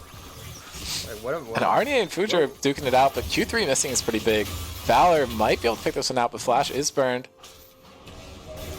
It's just mayhem happening in this game. Non-stop fighting.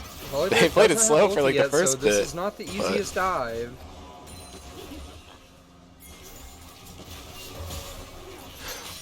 Hook over the wall. I mean, I know that doesn't work, but like maybe. And Set is now in the area. Jackson is just going to die. Stav able to pick one up. Honen's super low, and they just find the Blitzcrank. Pari ults for some reason. Gru is able to find a kill here. They might both die? No, and Tunas just has enough speed to walk out. Barely lives. Twitch actually opting for a different build. He has a Dirk in his inventory. Collector? Collector, I guess? Yeah. No, Collector doesn't build out of Pickaxe anymore. Builds out of IE. Right. I mean out of IE. That would be crazy. And that was a teleport from Butcher behind. And he's just going to pick that up. That's clean. Oh, I don't think Arnie knows what Corky does anymore. He doesn't know that he got reworked. He built a Hex Drinker. Yeah, Hex Drinker. He doesn't do AP damage anymore. He does true damage now.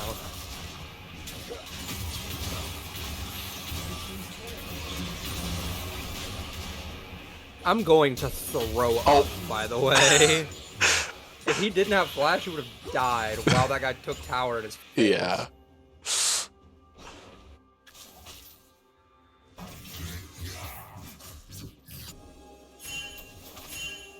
I mean, this is kind of Bowson's Law Yorick. Like, you got a full tower, full plates, but Silas with the maiden isn't going to be able to trade back really well. Probably will be able to get a... Okay, TP comes out, so... Doesn't get the third. The ruins of these isles rise. Committing for this maiden. Really wants it dead.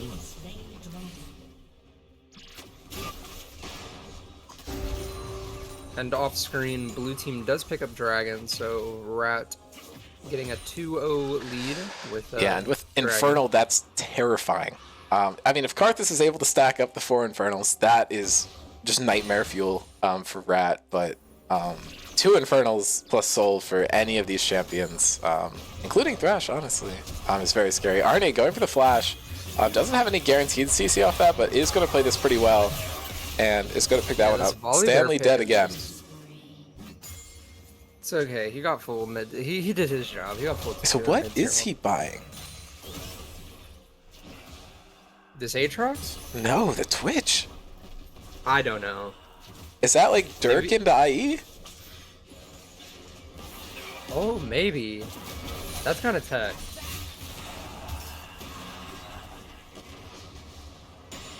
It's something, that's for sure. I don't know. I just want to see what he buys. Into 4 melees, but right. I feel like you just want to hit the Hurricane IE spike as fast as possible. But yeah. Oh, that hook almost hit. But the ult comes through, trying to get some damage down onto Dad, and he should be able to pick that up. But Brewer might be able to pop him first. And yeah, but that is going to seal the deal. He died before the ult even went off. But now Brewer is going to die. Apari able to pick that up. Apari having a really good game here so far. Set jungle showing up strong. A Yeah. little hidden pick, but It's making me not miss, but like whatever the opposite of miss is. Like I'm now remembering them and I'm mad about them where Set was like the best champion in 4 roles at once. Like that sucked. yeah, that was pretty lame. I don't remember that. That was like right as I started playing. The Pantheon being the best in 4 roles was pretty lame too.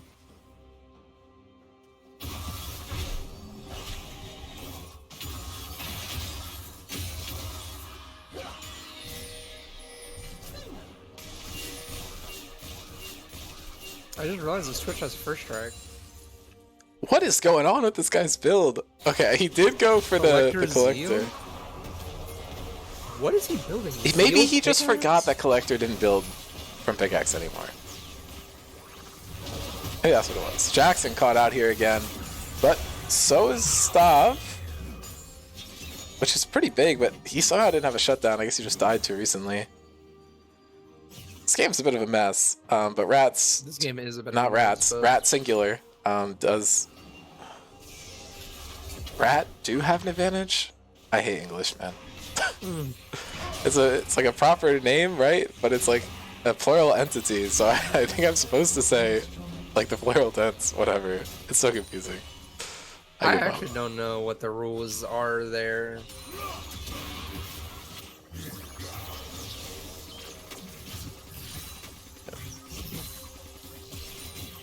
I mean, Anne is like our resident linguist in the server, and her take is that if people know what you're talking about, you're not really doing anything wrong.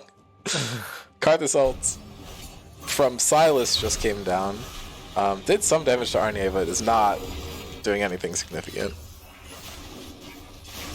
Yeah, it doesn't have any of that like Karthus tick or Dark Harvest, any of this such. So Right. it's just the raw ult damage. It does give machine proc though. That is true. Oh, Dad hit the hook, and again, this is like the third time Pretty this sure game that Future someone's could made a literally play kill him, on. by the way, I think high Future could speed. literally just kill him. Yeah. I don't know. It just feels like there's a communication issue. I think it's the ping though. Yeah. Maybe it's like make it realistic. They like Multi-coming DDoS out? themselves Wait, on that Discord. did literally no damage. Yeah, I don't. Flashing into Set's loving embrace. Yeah, this one's looking rough for ISP. Yeah. They do got grubs, though. Karthus ulti just doing no damage. I'm not sure why. Yeah. Oh, Guardian? Hmm. Guardian plus Lantern, maybe. Maybe.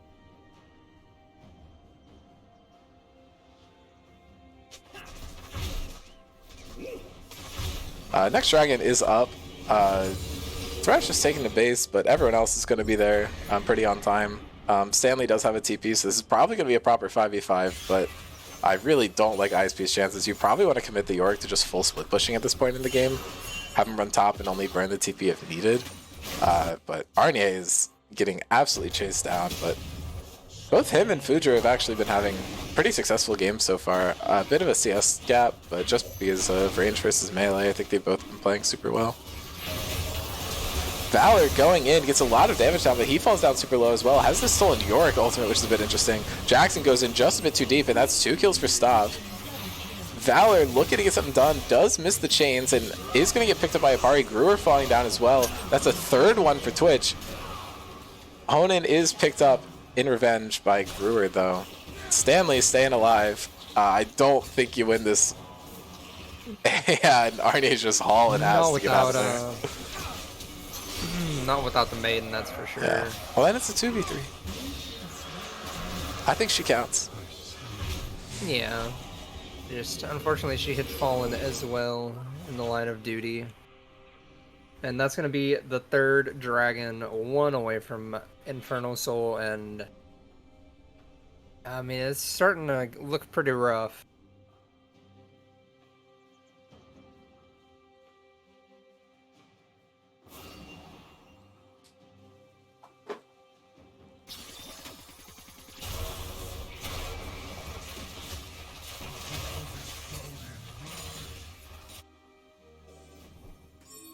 It just feels really hard. It's like they just don't have the range to be able to really contest any of these fights. Yeah, I mean, Corki and Twitch are just dumping down damage. Opportunities picked up for Corki now, and Twitch is sitting pretty with his items. He did go for the Runan second, looking to build towards that IE, most likely, and Arnie is just getting completely picked off. One of the strong points of his team, Karthus being the other one, and Karthus is doing like negative damage, so it's a little rough there.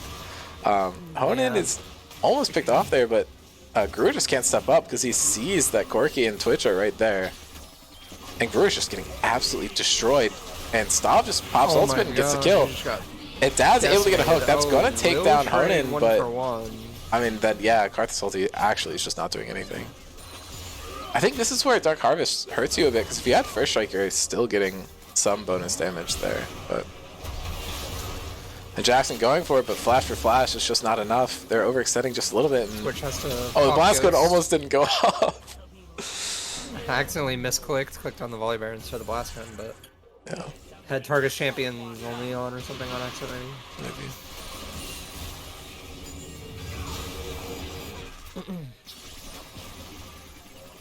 But yeah, I mean, all these small wins like Corki Flash and Twitch Ghost, I'm not sure how much they really matter in the grand scheme of things. Yeah, I mean, it feels like the gold lead is just constantly increasing, like very, very slightly, but still steady. Very, very surely.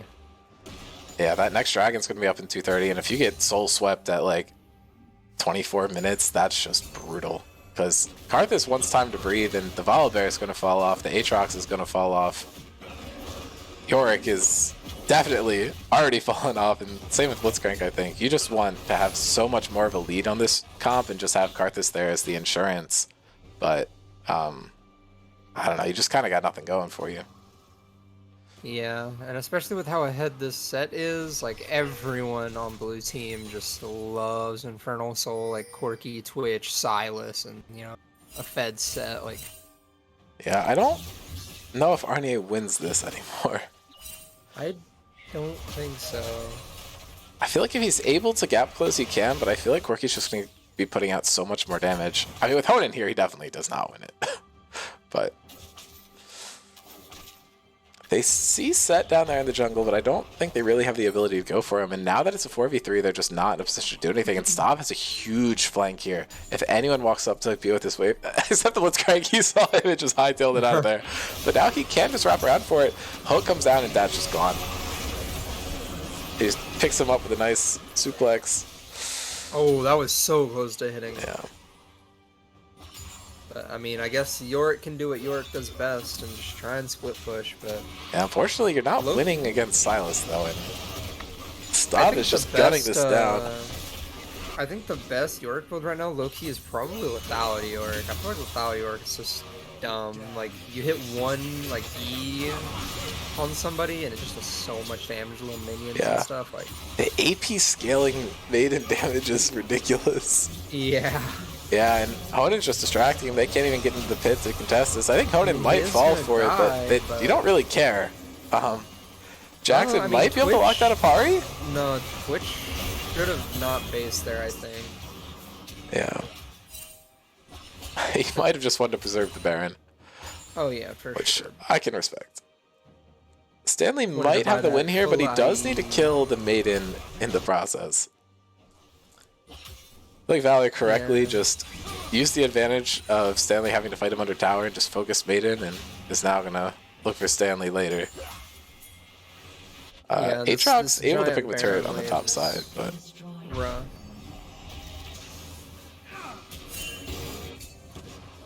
That dragon is spawning just about right now. Yeah, I feel like ISP is going to be able to pick that one up.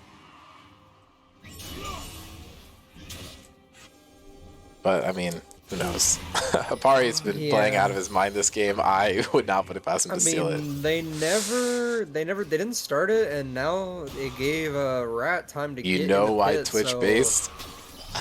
He had IE. He's not fucking around. He just wanted to get back and buy that shit. He's so real for that one. Yeah, I mean, this looks unwalkable. Oh, Brewer just flashed nothing? And Dad just gets completely wiped. No time to get the ignite down or anything, and Gruer's out of the fight too. I mean, he can look to ult. It's gonna come down now, but it might get picking up Stav is huge actually, and Valor's gonna tick down from it also. I think. No, he's not. No, he lived. It feels like the burn from Karthus is just actually doing negative damage. I'm not quite sure what's up with that. And this is gonna transition into Soul, so even though they did get the Twitch bounty onto Karthus, they're now dealing with Infernal Soul. Yeah. With Corki and Twitch. And Silas Burst. Yeah, I mean, you're not thinking of Twitch as a poke champion, but if you just throw the W down, like, that's gonna pop Infernal Soul on people. Oh, but I mean, Aatrox looking unfortunately missed. Yeah. That might be one of those plays where you just have to blind QE over the wall and hope for something. Or Honing can just recall right in front of you to get the kill. But now Valor's here. He has the Maiden with him, and it's dealing so much damage to Arnier. Hex Drinker's popped. And Valor might actually die here. He's healing a lot. He's trying to just run away, but now Stav shows up and they're just dead. That's 14 kills for Stav this game. Jesus Christ. What did we say at the beginning of this before when we just saw the draft? Like, might see a master class from Stav this game, and he is delivering. Except in knowing what components items build from, but in every other way.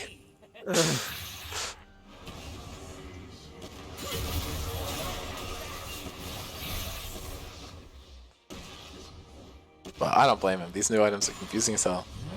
Yeah. They should just be able to grab this. Wow, that's so much demolish damage. And Valor is going to end up dying there, but Brewer just gets picked off. And, I mean, this game at this point doesn't even feel like a matter of if, it feels like a matter of when the Rats are going to win. Yeah, I think it'll take a borderline miracle for ISP to turn this around. Yeah, I mean, like, maybe, like, the Karthus ult hits when Silas just happens to be low and just happens to get Stav, and, like, maybe also gets Fujer, and then everyone else, like, can maybe win like, the 4v2. And then, like, Blitzcrank hook Stav point blank or something. Like,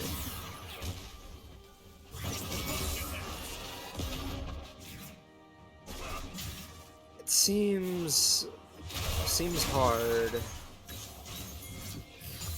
Seems almost impossible.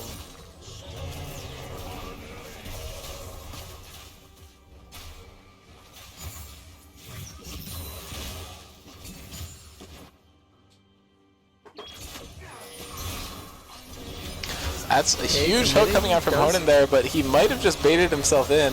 Jackson looking to get something down, ults onto Fujer, but not able. What? Where'd they go? They're all dead. They're all dead. I like blinked. A horse is here.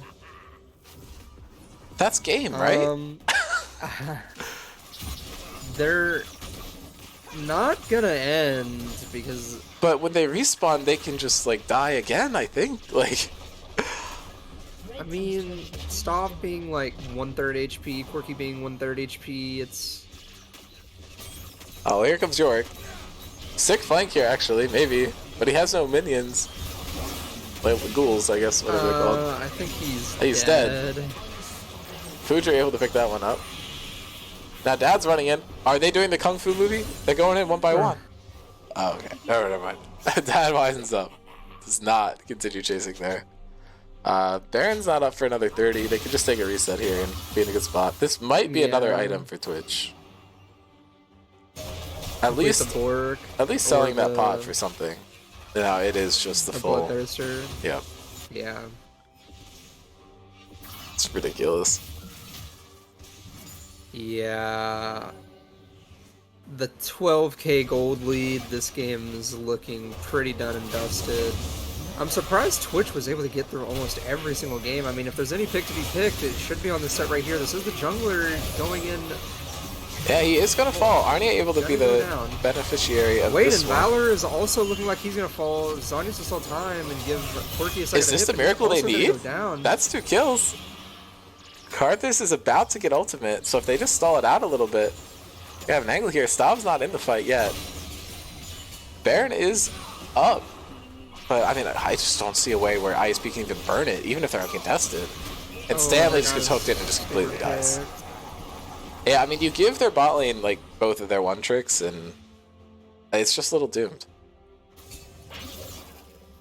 Yeah, Twitch is definitely the pick of the day.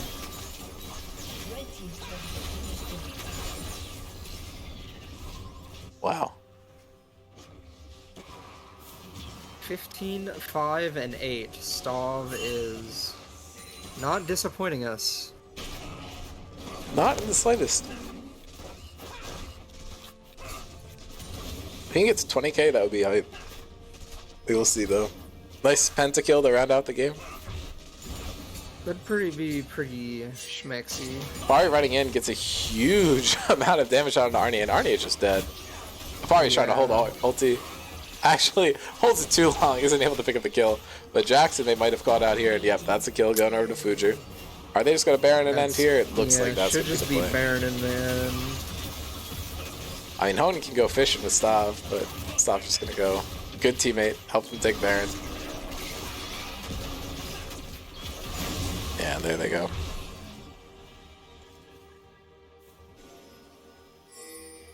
Are they just walking down to pick up Elder? Full build, like. Oh! Honan like gets like a Sixth Sense moment there and just... Oh, he had a sweeper out. Okay, I was gonna say.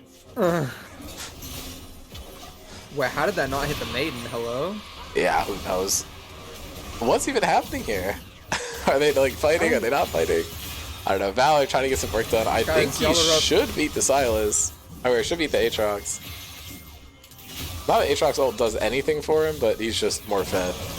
He's not winning that though, so they base and... But they give up Elder by basing. That's just over, I think. Yeah, and now they should just be able to end the game. It doesn't matter, that's a 4v5. Twitch just like breathes on them and it's over. Yeah. Twitch can press Q, go invisible, and then come out of invisibility and one-shot the entire enemy. Yeah, I mean, Apari might do it first, because look at this. I mean, he's getting kind of... Oh my god. Hello? Oh my god. That's gonna kill him. And it's not actually going to kill him. Guardian diff plus Lantern diff. Wow.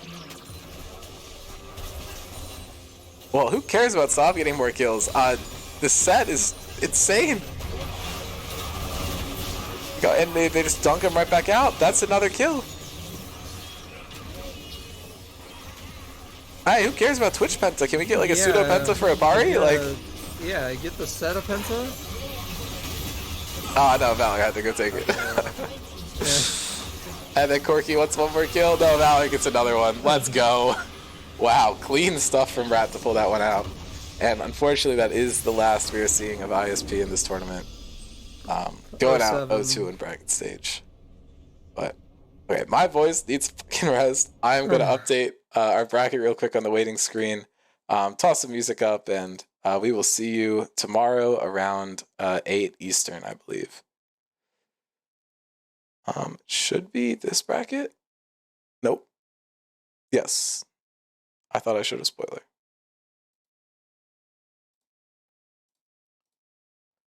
Cool. So tomorrow we are going to start with DDD versus Rat. Winner of that is going to play Project Laundry. And then it will be a match between whoever finishes second or third in this tournament. And that will end up eliminating the third place team. And then Wednesday is going to be the Fearless Draft Finals. Is it a BO5 or BO3? BO3. Okay. BO5 would be crazy. Yeah. Although with Fearless, like it's what you should do, but yeah, that's why. Sometime we'll get that. Sometime. All right, I'm just gonna turn on the music. Grand finals or something for next season. Oh, that. Also, that any team captains watching? I'm a free agent. Pick me up. Real. Well, see y'all tomorrow. All right, peace. Thanks for the cast, Taxi. I appreciate it. No problem, bro. Won't make you solo cast. I've had to do that before. That was awful. Hell yeah. No, I appreciate it. Gotta support the fellow casters. Well, I'm gonna go play the new Dead by Daylight chapter. So. Ooh, have fun. Good game. Peace.